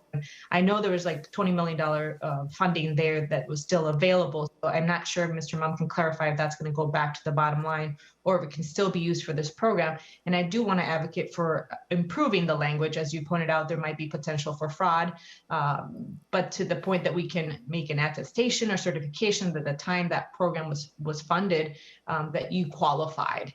So businesses wouldn't go, there's not an incentive to them to go back and forth. I understand the limits of the funding to begin with, but I want to make sure that we can work to make that provision to really help those that were intended to help. There's clerical errors that were some businesses had, or so they allege. That we want to make sure that if they qualified, that they surely should be able to reach those dollars, because all businesses are still hurting and recovering. So I also want to just express thank you to Senator Pratt for including STEM funding and including childcare funding. I do want to express that there is a difference between childcare settings. So to Senator Kiffmeyer's point, we've tackled this issue in other budget that's funding that's going to come through this committee. But there is a difference, and it's hard to assess, apples to oranges when it comes to all these different settings. Every center is different. Every family care provider is different. So to the extent that we can help them and continue to grow and improve, this budget does help in that regard. So thank you, Senator Pratt, for including that. And I just want to thank all the people involved with this particular bill, and certainly want to be able to see how it can continue to improve. So thank you, Mr. Pratt and Senator Rosen. Thank you, Senator Franson. Senator Pratt, any comments? Thank you, Madam Chair. And just real quick, just to clarify, the cuts to managerial costs were proposed by the administration in their first budget. We carried those through.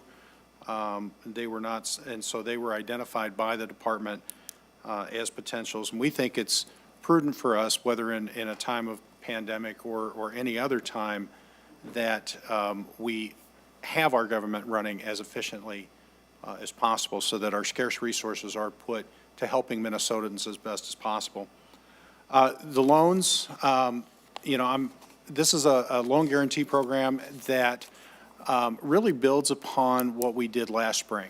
And I just want to talk about that for a second because I don't for one second believe that these loans are the only way for us to provide the necessary capital necessary to come out of this recession. In fact, I've had conversations with the commissioner over a substantial grant program that I'd like to move separately from this bill using the federal funds. But I think what's interesting about this and some of the lessons learned is that we allow for the state, so we will be putting $85 million into the trust fund, and we hope to generate 3 times that amount in lendable assets, $250 million. Rather than giving out direct grants using general funds on a dollar-for-dollar basis, we're able to increase the velocity of that money, increase the ability of that money to do more good.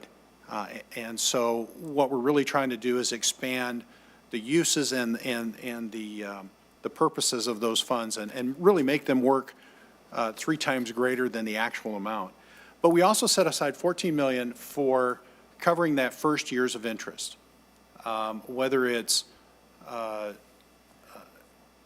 businesses in Minneapolis and St. Paul that were affected by the riots, or in greater Minnesota that had been shut down by the governor's executive orders. We do know that these funds will be useful, but many of these businesses will need to generate cash flow in order to make those payments ongoing. And so the idea is to cover those first year of interest and then allow the businesses to generate substantial sustainable cash flow so that they continue to make those payments, not only lending through banks, but as we saw through the initial loan program, our community development financial institutions, or CDFIs, also made loans through that program. And we recognize that the money may not go out as quickly, and so making these loans available till 2024, trying to tie the sunset date of the loan program with the Recovery Act programs. And then Launch Minnesota is a good program, but it was proposed to us, and I support it. It came to us as eventually becoming self-sustaining, and this budget recognizes that. And nothing against the program. We just wanted to see it. We just wanted to see it mature as we had originally planned. With that, Madam Chair, I would like to offer the A18 amendment. Senator Pratt, before you make that motion, I would like to allow the commissioner Sure. to go, but I do have a question for the commissioner. Senator Champion, do you have a question for the commissioner? Because if you can wait, I'd like to let him go on with his day. Yes, I will wait, Madam Chair. Thank you for asking. Thank you. Commissioner, I'm asking every commissioner that comes before the Finance Committee about the federal funds that are anticipated, the ARP, and anything in the President Biden's new infrastructure plan. What are you anticipating? Well, thank you, Madam Chair, Senator Pratt, and the committee. Obviously, we're navigating those funds and waiting for guidance on several components of them in terms of how they can be used.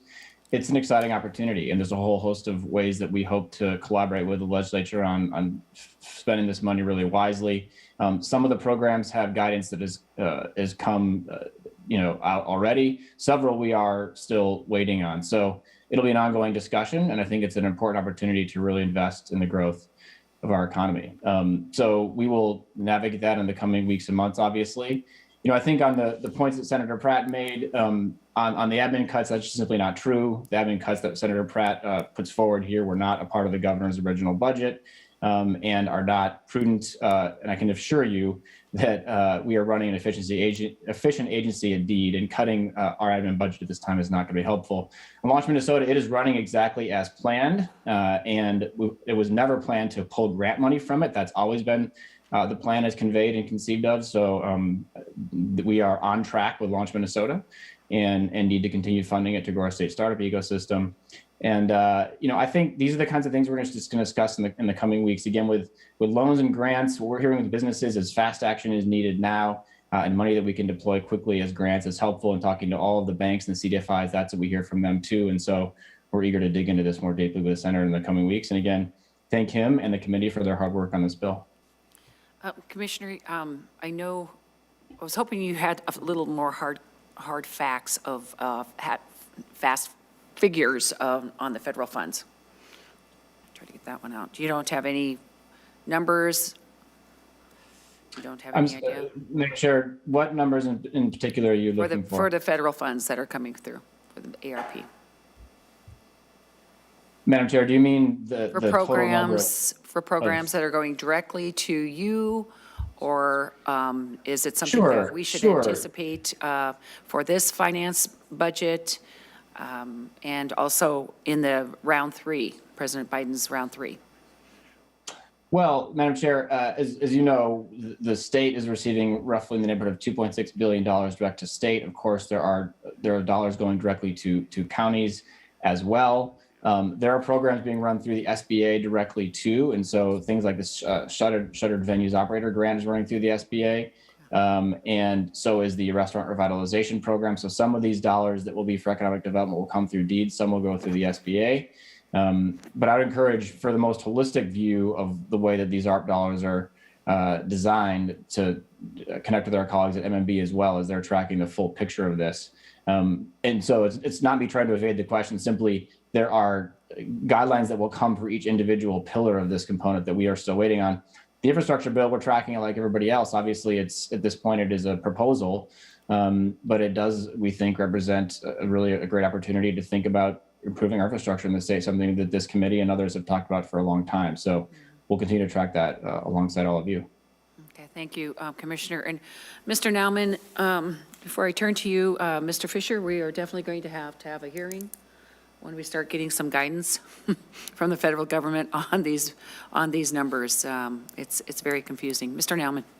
Madam Chair, just to clarify a little bit on your question, the Department of Employment and Economic Development submitted through the LAC process on March 19th about $8 billion of funding through the American Rescue Plan.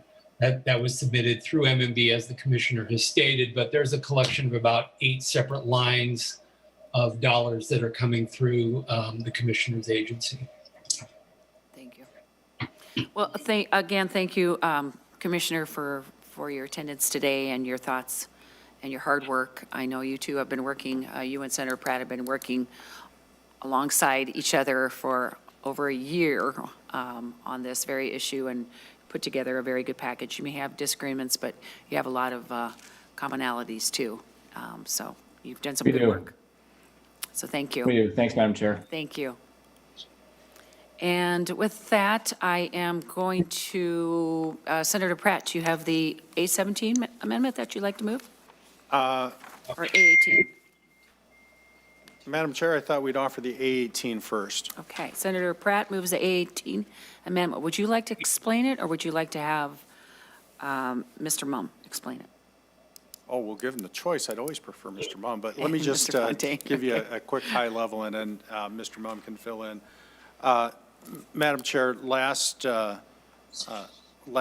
first special session, very late in the process, we got a request from the Department of Mediation Services to delay the implementation of the Public Employees Relation Board, or PERB. It ended up kicking in on July 1st, but we did not provide any funding for it. We did have, there was some funding set aside in this budget, $250,000 for that. It's been, what we would do with this amendment is, again, push out the implementation of the public relations or the PERB till 2023, and move those funds to the Minnesota Investment Fund for additional job creation opportunities. The language is written such that there is, in fact, one case in front of the PERB, but it also allows the district court that is now prevented in statute from hearing unfair labor practices to, again, allowing them to hear that. And Mr. Mumm can correct all my errors. Mr. Mumm. Madam Chair and members, I did not hear any errors in there. Basically, the amendment takes $250 million or $250,000 each biennium from the Bureau of Mediation Services Public Employee Relations Board appropriation, and instead adds that to the Minnesota Investment Fund appropriation in deed. Okay, thank you. Any questions on the A18 amendment? Senator Champion. Thank you, Madam Chair. Senator Pratt, can you let us know? I didn't hear anything about this bill. Can you tell me if this was heard in our committee? Senator Pratt. Thank you, Senator Champion. No, it was not heard in our committee. It came to me after we voted the bill out of committee just this week, and I haven't had a chance to connect with you yet. Senator Champion, you good? Madam Chair, with that being said, I would oppose this A18 amendment because we haven't heard anything about it and the committee didn't have an opportunity. So I'm requesting a roll call as well. Roll call has been requested. A roll call will be granted. Clerk will take the Madam Chair. roll. Senator Marty. Madam Chair, I'd like a little more clarification what this is doing. It looks like it's temporarily sunsetting PERB and just kicking, you say there's one case before it and they say they can go to district court. Could you explain this, Madam Chair? Could Senator Pratt explain this a little better? Exactly. Senator Pratt. Thank you, Madam Chair, and I may look for Mr. Mumm or Ms. Doyle-Fontaine to help me out. But again, back at the first special session, I got a call from Commissioner Johnson asking us to push out the implementation of PERB. We couldn't get it done. It did, in fact, implement. I've talked to the department. While it's in the governor's budget, it sounds like it would still be beneficial for us to continue to delay the implementation of this provision. And I'll let Mr. Mumm talk about how, and Ms. Doyle-Fontaine to talk about how the language was drafted specifically to your question. Ms. Fontaine. Yes, Madam Chair, members, Senator Marty. So the PERB statute that allows for charges to come before the PERB has been in place now since July 1, 2020. And so charges that were filed subsequent to that time did come before the PERB. And there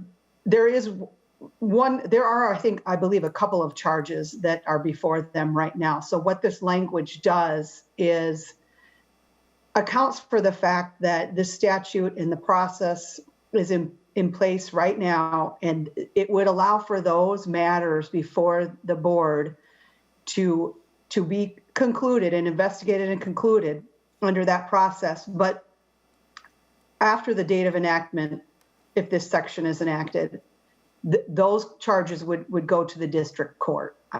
This would just account for the fact that there are some pending matters before the PERB.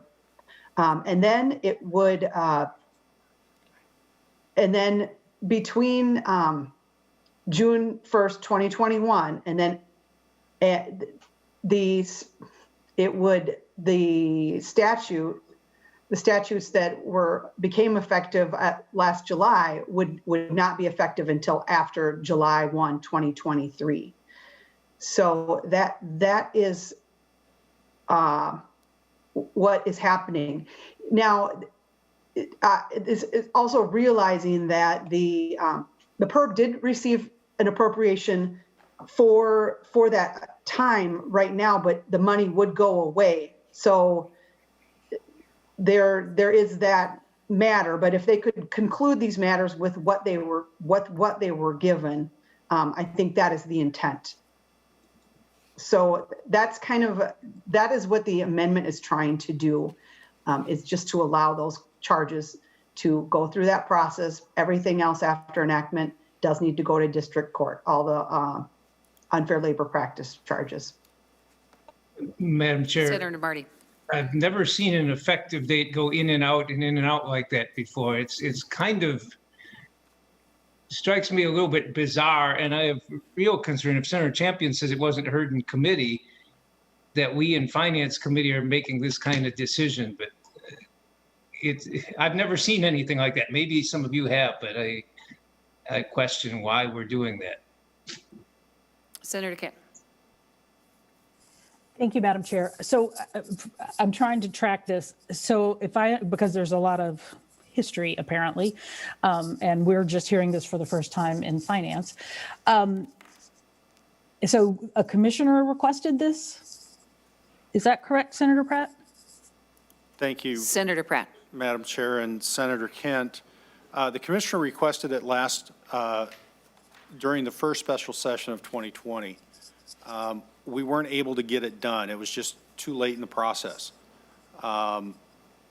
Having talked to the department subsequent to our committee, again, while the governor has included it in his budget, it sounds like it would still be beneficial if we were able to kick that date out. And so that's what this amendment does. It's again a very late amendment, and I apologize to the Jobs Committee and to the Finance Committee for that. But I think it would be a wise use of our resources to be able to do that. And Madam Senator Chair, Kent. thank you. So is the commissioner here to testify about this, or anyone from the department? Senator Pratt. Not that I know of, Madam Chair. Madam Chair? Senator Kent. Thank you. Yeah, I'm having a hard time supporting something that it sounds like we just really don't have any real information about it at this point.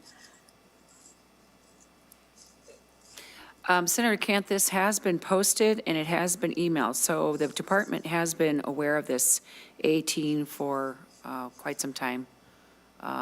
If there is a question by the department, they, I would assume, would have reached out to Senator Pratt or to myself. And I do believe that this definitely is in the realm of the Finance Committee to do.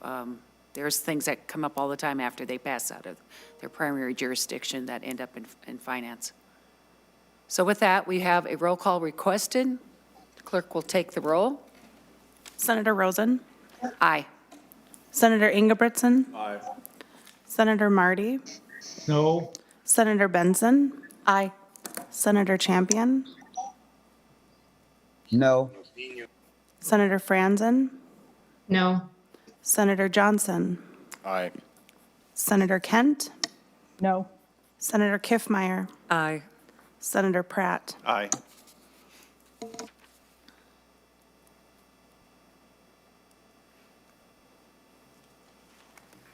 There being 6 ayes and 4 noes, the A18 is adopted. Senator Pratt. Thank you, Madam Chair. I'd also like to move the A17 amendment and allow Senator Rarick to address it. Wonderful. Senator Pratt moves the A17 amendment. Senator Rarick. Thank you, Madam Chair. The A17 amendment deals with the effective date of a few of the provisions under the UI section of the bill. We have been in a lot of discussions about this. There are concerns about adding new people into the program when we're in such a deficit. There's also concerns about the staff at DEED and the number of things that they have to do right now because of the impacts that we've had. And so we've been in discussions about when we would make that effective date happen. Currently in the bill, we're saying that some of these provisions would become effective when the trust hits a positive balance. I was still hearing a number of concerns. So this amendment changes that to when the account would be at a $750 million balance. And we base that number off of, that is approximately the point where the balance of the account would give us that, where there's an additional assessment to businesses when they pay their payroll tax for this. And that is about the amount where they would switch from a 10% assessment down to a 5% assessment. Thank you. Any questions, members, on the A17 amendment? Madam Chair? Senator Marty? Oh, Senator Champion's got his hand up, I Oh, see. I'm sorry. Okay. Senator Champion, just saw that.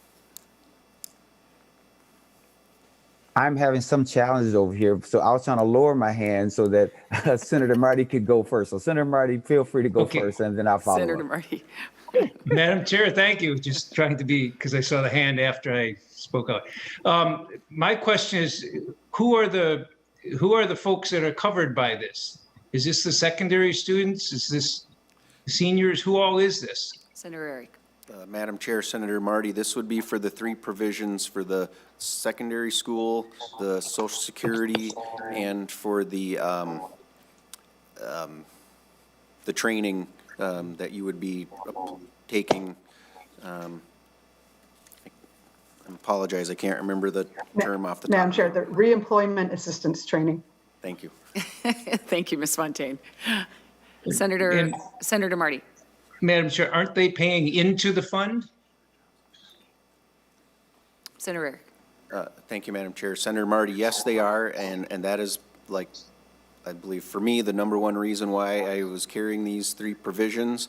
I have been listening to the concerns about adding additional people into the program right now while the fund is in such a negative balance, and also having to create these changes while the people at DEED are going through so many things to, especially around the idea of everything they have to do to go back and make sure that the ramifications of layoffs because of shutdowns and things like that, we have promised the businesses they're not going to be held accountable for that. And so the folks at DEED are having to go back and do a number of things. This is going to take a lot of hours on their end, and we would prefer to see them do that first before we implement new measures. So that's the point of delaying the date on these three provisions. Well, Madam Chair, Senator Marty. I think I've been hearing from some folks who are concerned about the AARP folks and so on, and I guess I'm wondering what the department feels about this, because it seems to me 750 million, I don't know if that's weeks or months or years. I think that's years. And these folks are paying into the fund, and it just strikes me that it's something we should be taking care of now, not putting it off. The bill, I understand where it says when it goes until the fund is above water, but they're paying into this. They're the ones who are helping bring it above water. It seems that we should do it now. Is the department available to comment on this? Senator Eric. Is there any comments from the department? Madam Chair, I have not received any word from the department on their specific stance on either when the balance goes to zero or this provision. So, And again, this A17 has been posted and emailed, Senator Marty. Madam Chair, I'm not comfortable with doing this. These folks have been paying into it and saying, well, the fund doesn't have, right, we have ways of getting the fund back up again, but it's not best to do it at people who need the unemployment. They're paying into it. They should be benefiting from it. So, Madam Chair, I'm going to pose it. I don't know about Senator Champion. I'm going to pose it, and I'll ask for a roll call if he doesn't. Roll call requested. Roll call will be granted. Senator Champion. Thank you, Madam Chair. Senator Marty, it was very good for me to let him go first because he sort of outlined all the things that I was going to say. One of the concerns that I had about this provision, even in committee, is that the people, like the young people or the secondary students, I guess that's the language that folks like to use, who are active and paying into the fund along with seniors to really bring it up or move towards a positive balance, are not getting the benefit of what the employees and others are paying into. And so I believe that we should oppose this amendment and I oppose this portion in the bill as well, because there's a time delay. Is the folks who've been paying into it are not immediately eligible in order to reap the benefits of their hard work. Because remember, they're working in order to make this happen, right? And folks are paying into the trust fund. And it's for those reasons that I join with Senator Marty, and I would ask all to oppose this, because those folks, those seniors and young people who believe once they got a court opinion that says they were eligible, that they really are under the belief that they're going to reap the benefits of their hard work, when in fact they're not, if these proposals in this bill or this amendment goes through. So thank you, Madam Chair. Thank you, Senator Champion. Senator Pratt. Thank you, Madam Chair, and Senator Marty and Senator Champion for your questions. As the Commissioner said, we agree on the policy, we agree on the value, that if you're paying into the UI Trust Fund, you should get a benefit. The problem is we're at record deficit in the UI Trust Fund right now. During the Great Recession, we had a deficit of about $700 billion. Today, we're at about $1.3 billion. Now, if history holds true, we would expect some aid to come back from the federal government to help offset some of that deficit, and we're hoping for that. What we'll be seeing starting next March is a 14% surcharge on employers to cover that deficit. And that stair steps down, that special assessment stair steps down as we get to a certain percentage of covered wages.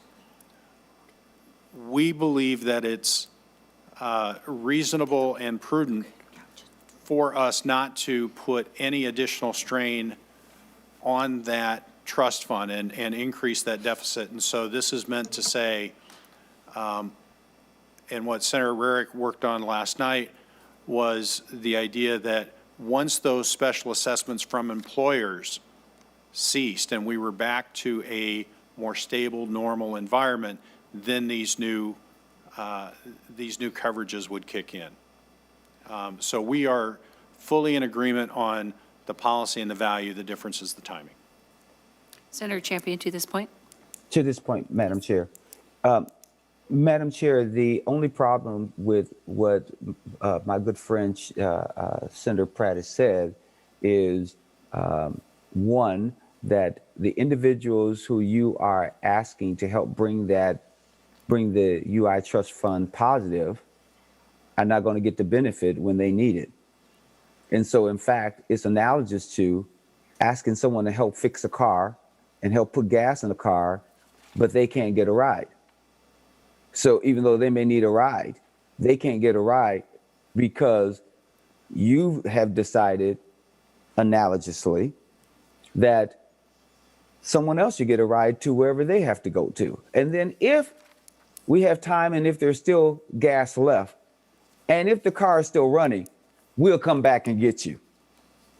I just think that's unconscionable. I think the policy isn't helpful. We do agree that seniors and young people should reap the benefits of what is paid into the UI Trust Fund, but this policy does not honor them in a real way. So thank you, Madam Chair.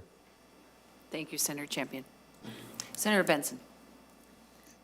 Thank you, Madam Chair. Senator Pratt, I do not serve on the Jobs Committee, so I'm just trying to figure this out. It's my understanding that, for example, high school youth pay in but aren't eligible. Senator Benson, could you turn on your video, please? I apologize. I had shut off my video. Senator Pratt, it's my understanding that my microphone's on. Okay, thank you. That high school youth pay unemployment but are not eligible to collect it. Your bill is going to make them eligible at some point. Is that correct? So this is an improvement for the kids in high school, but it's not going to, with this amendment, not going to be enacted until there's stability in the fund. So you could have taken the position of leaving the high school students at status quo. Just let them pay in, and that would have gotten the fund to a positive balance. You could have stayed silent, and then Senator Champion's point, I think, would have had more strength. Senator Marty's point would have had more strength. What you're actually doing, please correct me, is expanding the number of people who pay in to be allowed to collect. You're just saying, we need to wait until there's money in the fund. You could have remained silent on these two groups, and they would have continued to pay in and not be eligible. Is that a correct understanding of your bill? Senator Rarick or Senator Pratt? Senator Rarick, I apologize, Senator Rarick. Madam Chair, Senator Benson, yeah, their employers pay in to the Yes. account based on their wages, and correct, they are currently ineligible to receive those benefits for those in high school. Those on Social Security have that offset by the amount that they receive on Social Security. If we do nothing, that would remain the same, and their employers would continue to pay into the fund as they always have. This provision gets them to be eligible for those benefits at the point when the fund is in a good place. Senator Benson? Thank you, Madam Chair. I just wanted to clarify for the public that Senator Pratt and Senator Rarick aren't taking the position of making people ineligible. They're taking the position of making people eligible just at a later point in time. People who are currently ineligible to collect benefits will get to collect benefits, but in a more fiscally prudent position. And it's not at a date certain, but if, for example, Senator Pratt referenced federal money coming in and we got to a financially stable position, in this case, $750 million, that these folks would then become eligible. No action of the legislature needed. Correct. Senator Pratt? Okay. Any further comments, questions? Well, maybe just Senator one Champion? last thing. Madam Chair, I think Senator Benson, in her analysis, misses a point. And the point is there was a court case that was generated as a result of employers paying into the trust fund and young people not being eligible simply because they were in school, not because no one was paying in. The court felt it was wrong. We feel it's wrong. And they should be able to, just like, and of course our seniors as well, should be able to get immediate relief, because that's the whole reason for paying into the unemployment insurance trust fund. So I just want that to be clear, that unfortunately my good friend Senator Benson is trying to make this distinction without a difference when you think in terms of the money that was already being paid, because the employer is in the exact same place, because the employer felt like it was wrong that young people could not reap the benefits of this. And so thank you. I think I've said enough, and thank you for your patience, Madam Chair. Absolutely. Thank you, Senator Champion. Okay, further questions? All right. The clerk will take the roll. The chair votes aye. Senator Ingebretson? Aye. Senator Marty? No. Senator Benson? Aye. Senator Champion? No. Senator Franzen? No. Senator Johnson? Aye. Senator Kent? No. Senator Kiffmeyer? Aye. Senator Pratt? Aye.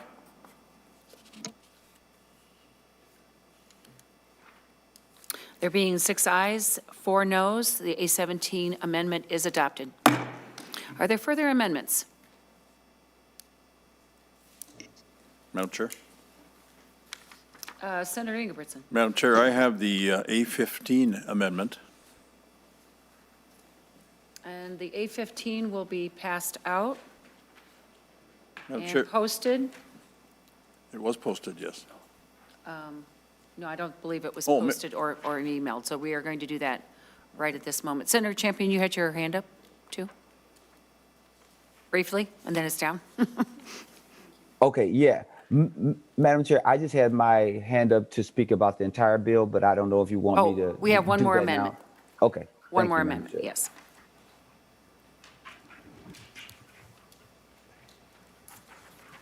And Senator Marty or someone, can you please tell me when you received this? Senator Kent, you've been on top of that too.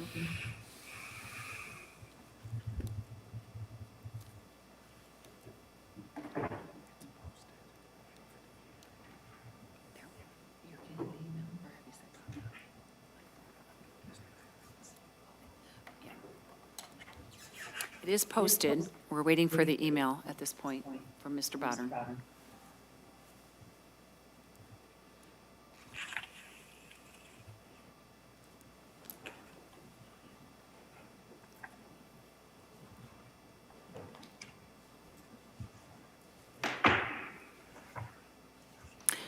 Madam Chair, Senator Kent? just a reminder, this was the A15 amendment. Yes. It is posted on the committee Thank you. webpage. Thank you very much. Okay, Senator Ingebrigtsen. Thank you, Thank you, Madam Madam Chair Oops. and members.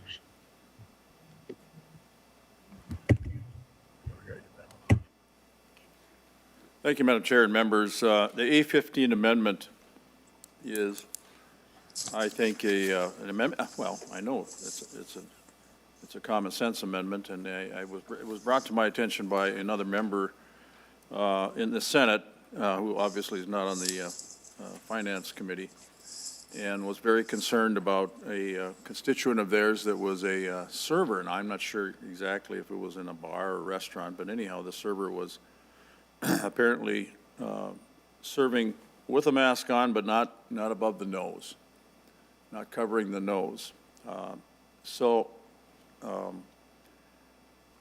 Instead of getting any kind of a warning at all, there was a $7,000 fine leveled to that employee from the state of Minnesota. So what this amendment does, members, it requires a written warning. In other words, the warning the first time. You get pulled over for speeding the first time, and you get a warning. Second time, you might get a ticket. Kind of on that same basis. The effective date is also included in here is retroactive, members, from August 1st, 2020. I did have a discussion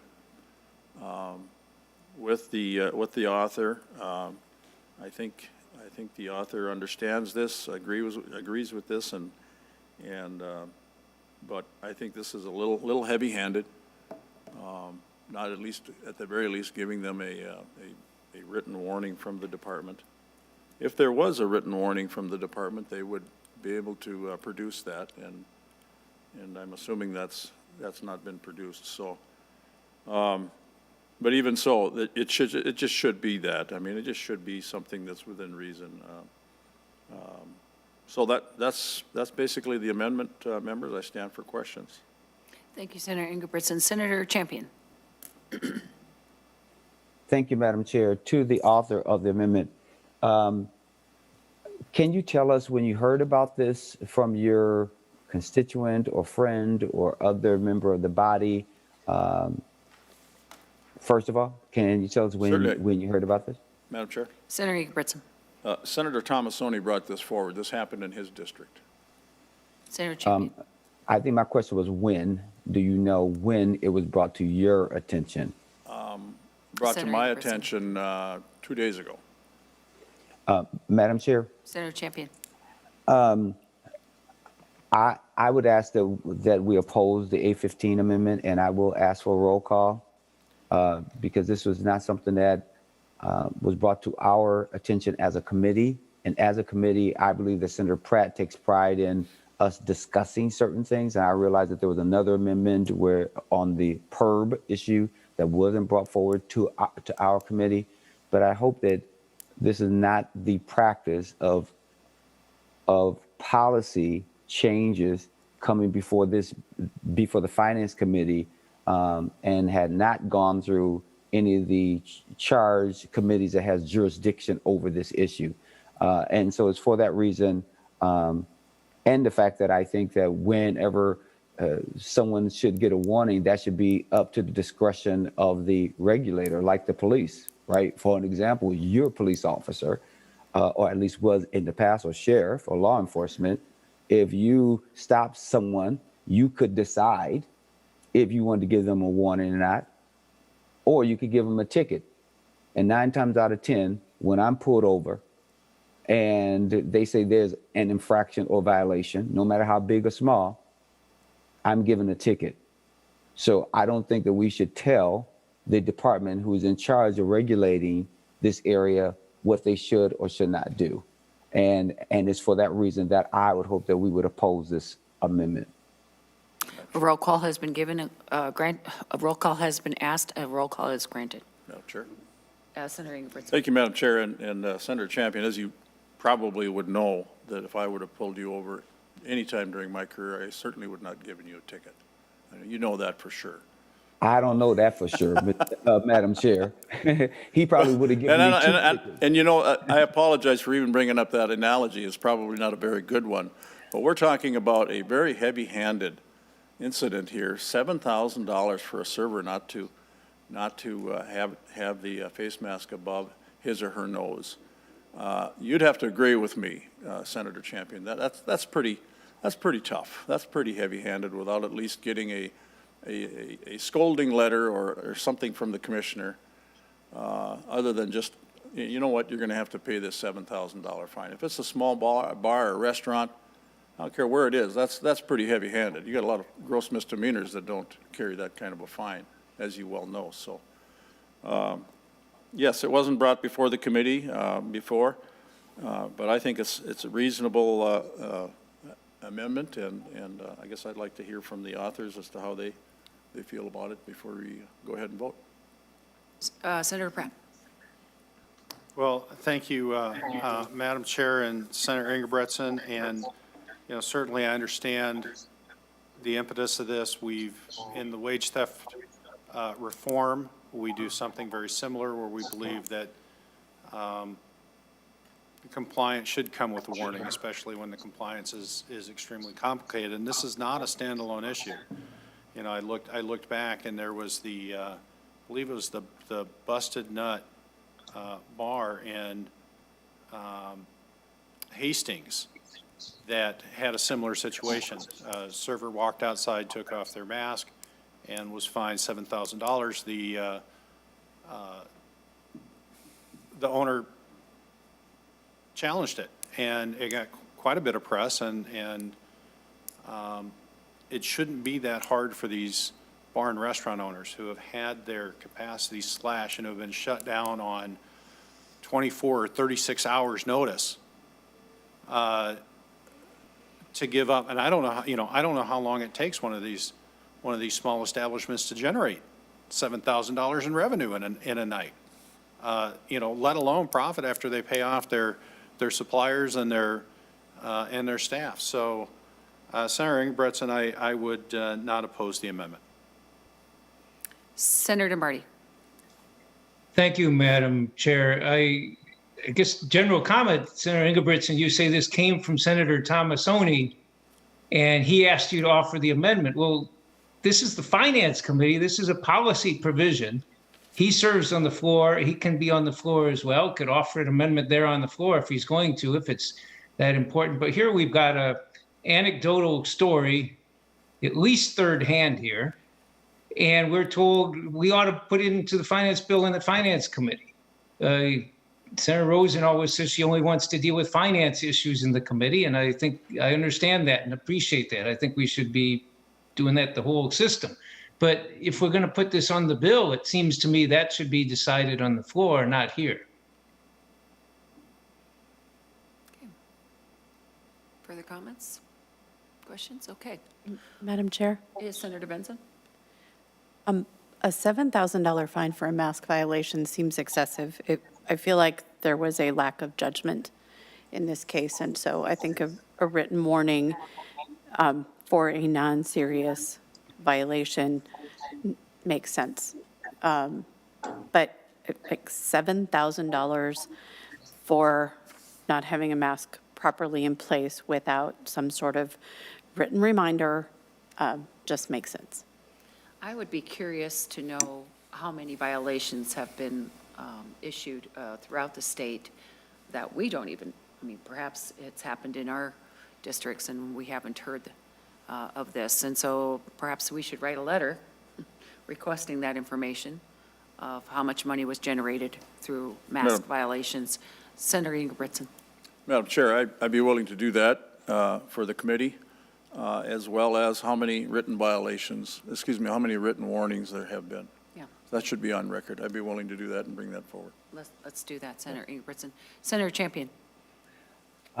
Madam Chair, thank you so much for the opportunity to speak again, but I think you, in your questioning, has done exactly what I believe the committee and all of us should have the opportunity to do, which is, in the appropriate committee, get to the bottom of it. Like, did it happen?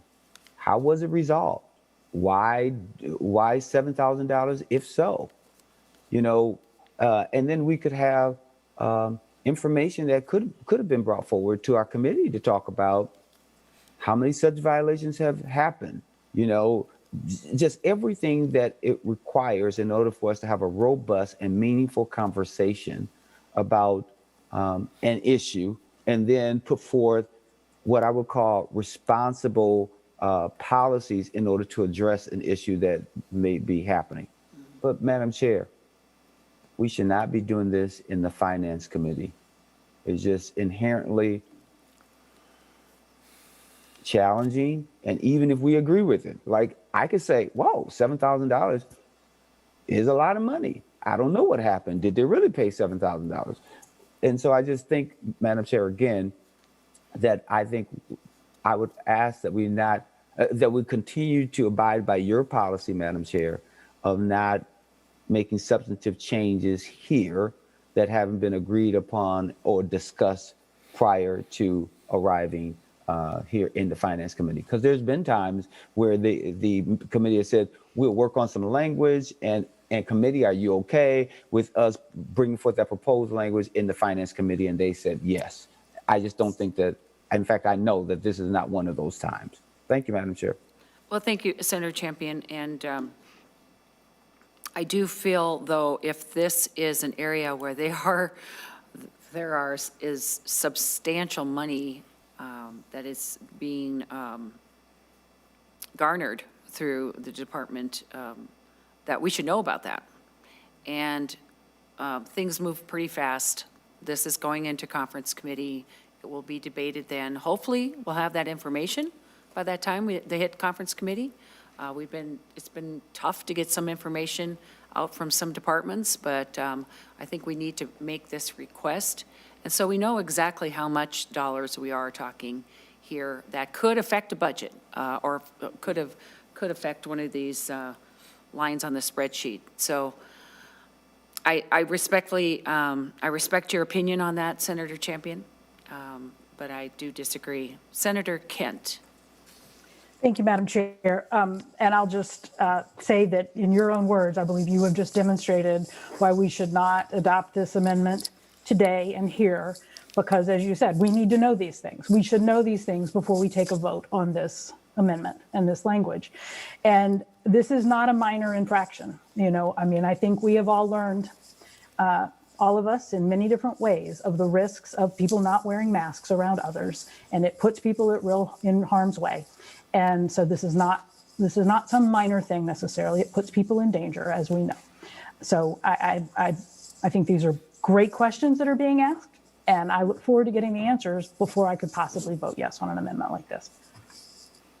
Thank you, Senator Kent. I would like to put this on the bill just so we can send Senator Pratt off to conference committee with this discussion and this in his, keep it at play and keep it being discussed. Senator Ingebrigtsen. Madam Chair, and I would commit to that as well, to finding out the information, getting those numbers from the department. But I think this is immediate enough. I mean, this could have happened this morning. I don't think that would have been too late, actually, because we could be going all year with this same mandate going on. And if that were the case, if we're going to go forward this year without at least addressing this with a written warning, it's very heavy-handed. And I think the minority members in the group agree with that. You'll have to agree that that's very heavy-handed, and this is a reasonable way to handle this. So I would ask for your support on the amendment. Okay. We will proceed with a roll call. Clerk will take the roll. The chair votes aye. Senator Ingebrigtsen. Aye. Senator Marty. No? Senator Benson. Aye. Senator Champion. No? Senator Franzen. No. Senator Johnson. Senator Kent. No. Senator Kiffmeyer. Aye. Senator Pratt. Aye.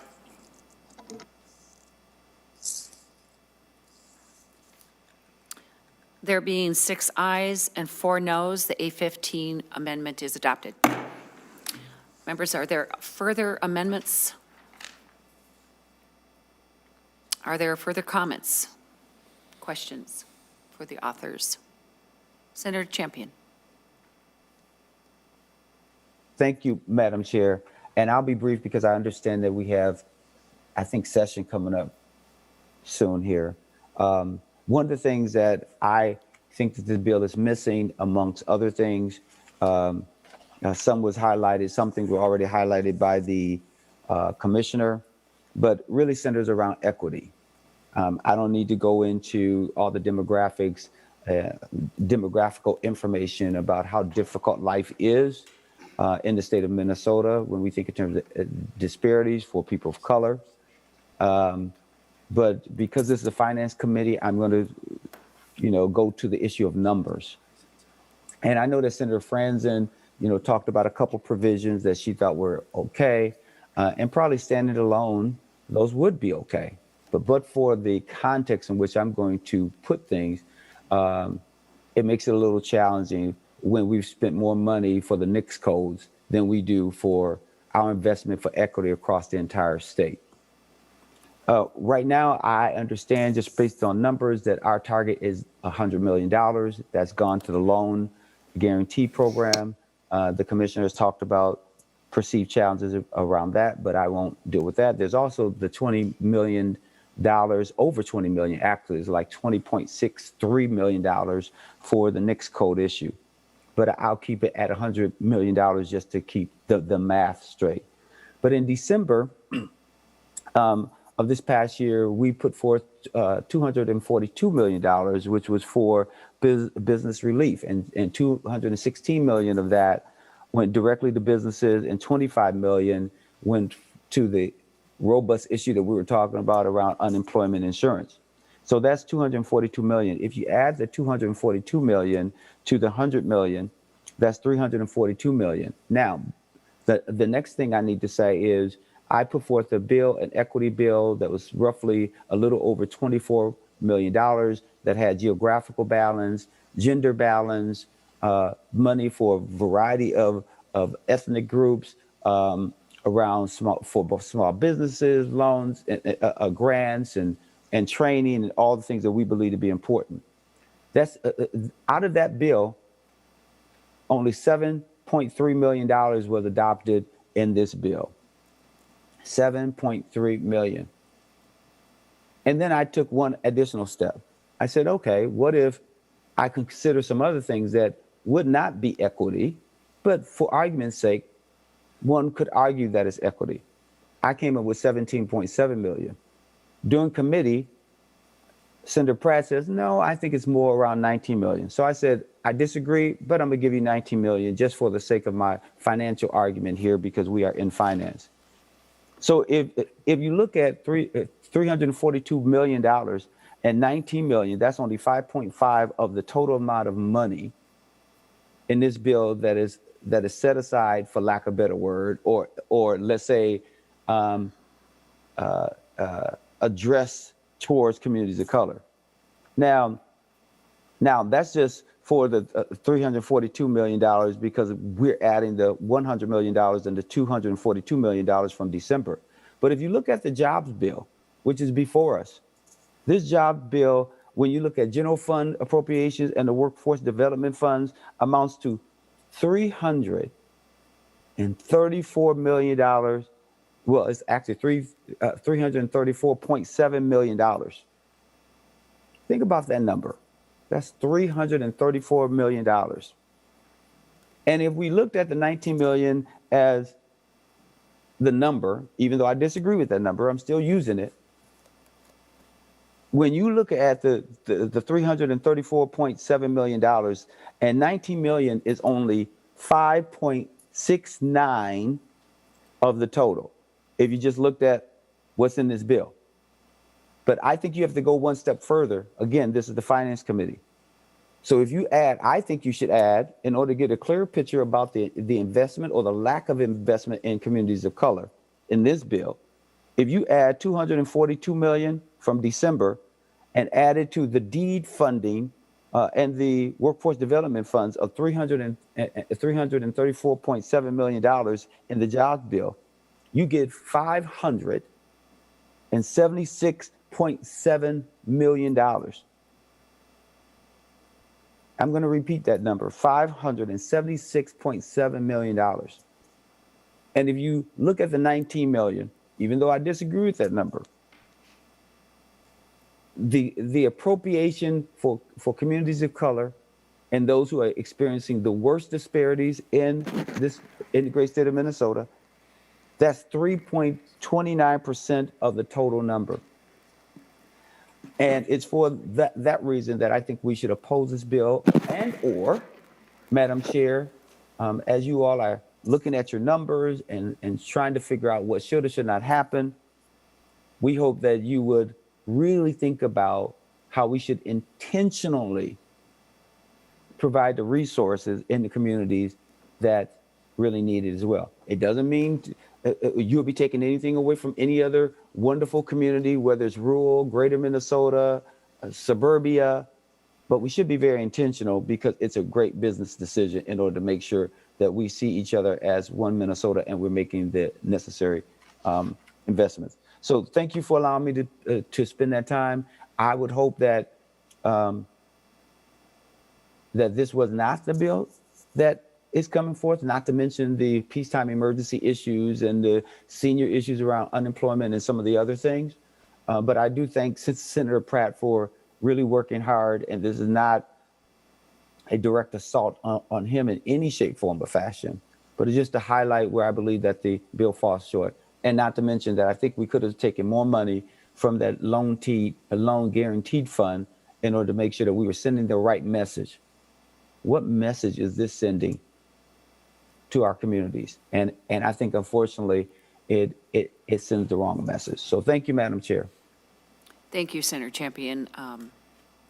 Appreciate your comments, and you two have done some very good work together, you and Senator Pratt, so that will continue, I'm sure. Senator Pratt, final comments. I'll let Senator Rarick go first. Senator Rarick. Thank you, Madam Chair, and thank you, members. Again, I appreciate Senator Pratt including me in a lot of this, and I believe we have a bill here that focuses primarily around the recovery that we need to focus on first, and then going forward after we have recovered, we can once again get back to focusing on entrepreneurs and business development. But recovery needs to be our primary focus, and I believe this bill does that. So thank you. Thank you, Senator Rarick, for showing up to finance. Appreciate it. Senator Pratt.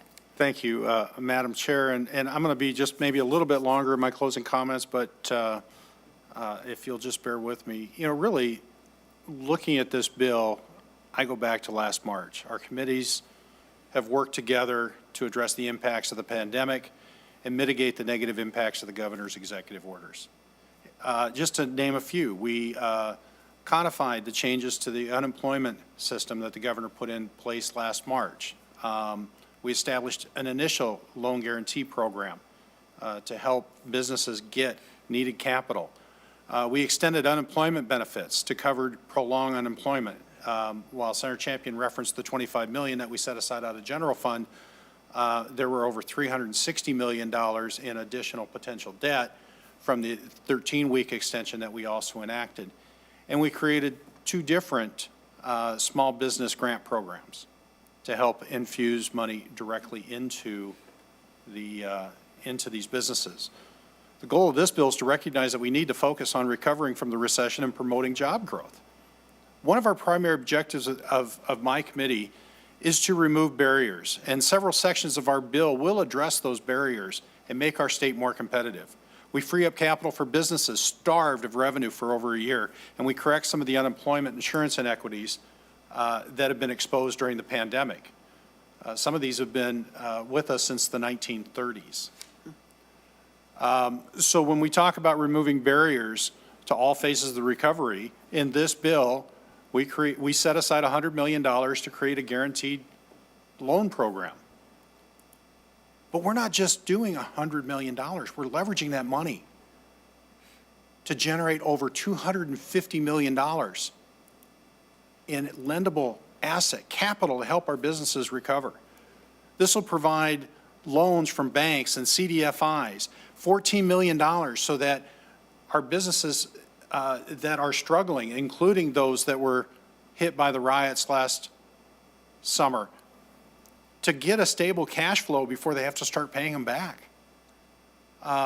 Many of our surviving businesses need that stable cash flow before they can truly begin to recover. $20 million for heirs in business relief. And by the way, let me also thank Senator Champion and Representative Farr and Commissioner Grove for their discussions on the loan program. We reached out to a number of folks. And I know while Senator Champion continues to have some concerns, I thought it was a good collaboration. $20 million to fix errors in the money that we appropriated last December to overcome Executive Order 20-99 that the governor implemented with about 36 hours notice. $3.2 million for child care grants. We know one of the biggest barriers to employment is access to quality child care. Senator Kiffmeyer touched on that today. And we want to make sure that there is quality, affordable child care so that we can get more people back into the workforce. $1 million for the airport infrastructure renewal, or the air grants. $69 million out of the Workforce Development Fund to help the very people that Senator Champion just talked about develop our workforce to have the skills to compete for some of these jobs. And it leaves enough money on the bottom line for the Displaced Worker Program to help retrain those who have experienced unemployment and need to reenter the workforce. And it repurposes an appropriation of $700,000 for the Met Council for a wastewater treatment plant. We're helping Duluth retain jobs with changing the language in the Verso appropriation that we did 2 years ago. And we're providing our cities and municipalities the ability to extend their mandated goals, because everybody was hurt by the pandemic and those projects stalled. Now, in 2019, I also offered the wage theft bill. And as with a lot of big legislation, it's not always perfect the first time. Unfortunately, there were concerns implementing the notification procedures. We've addressed those. I just want to say, though, that the reform that we put in this wage theft bill will help businesses comply with the intent of the bill without weakening any of the protection for the workers that are covered. So as you can see, Madam Chair and members of the committee, the goal of this bill is to recognize that we need to focus on recovering from the recession, promoting job growth, and getting Minnesotans back to work. Thank you very much, Senator Pratt and Senator Rarick. Members, we are going to take a, Senator Champion, did you have a comment? I was just going to ask for a roll call, Madam Chair. Roll call has been requested. Roll call is granted. So, Madam Chair, I move that Senate File 1098 pass the committee and be referred to general orders. As amended. As amended. Thank you. The chair votes aye. Senator Ingebrigtsen. Aye. Senator Marty. No. Senator Benson. Aye. Senator Champion. No. Senator Franzen. No. Senator Johnson. Aye. Senator Kent. No. Senator Kiffmeyer. Aye. Senator Pratt. Aye.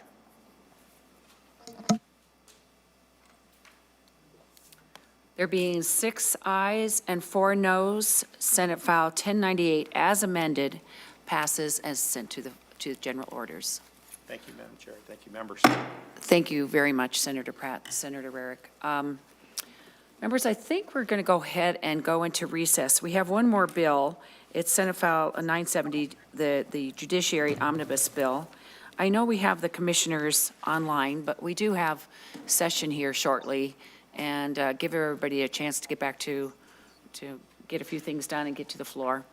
So with that, members, Senate Finance Committee is in recess.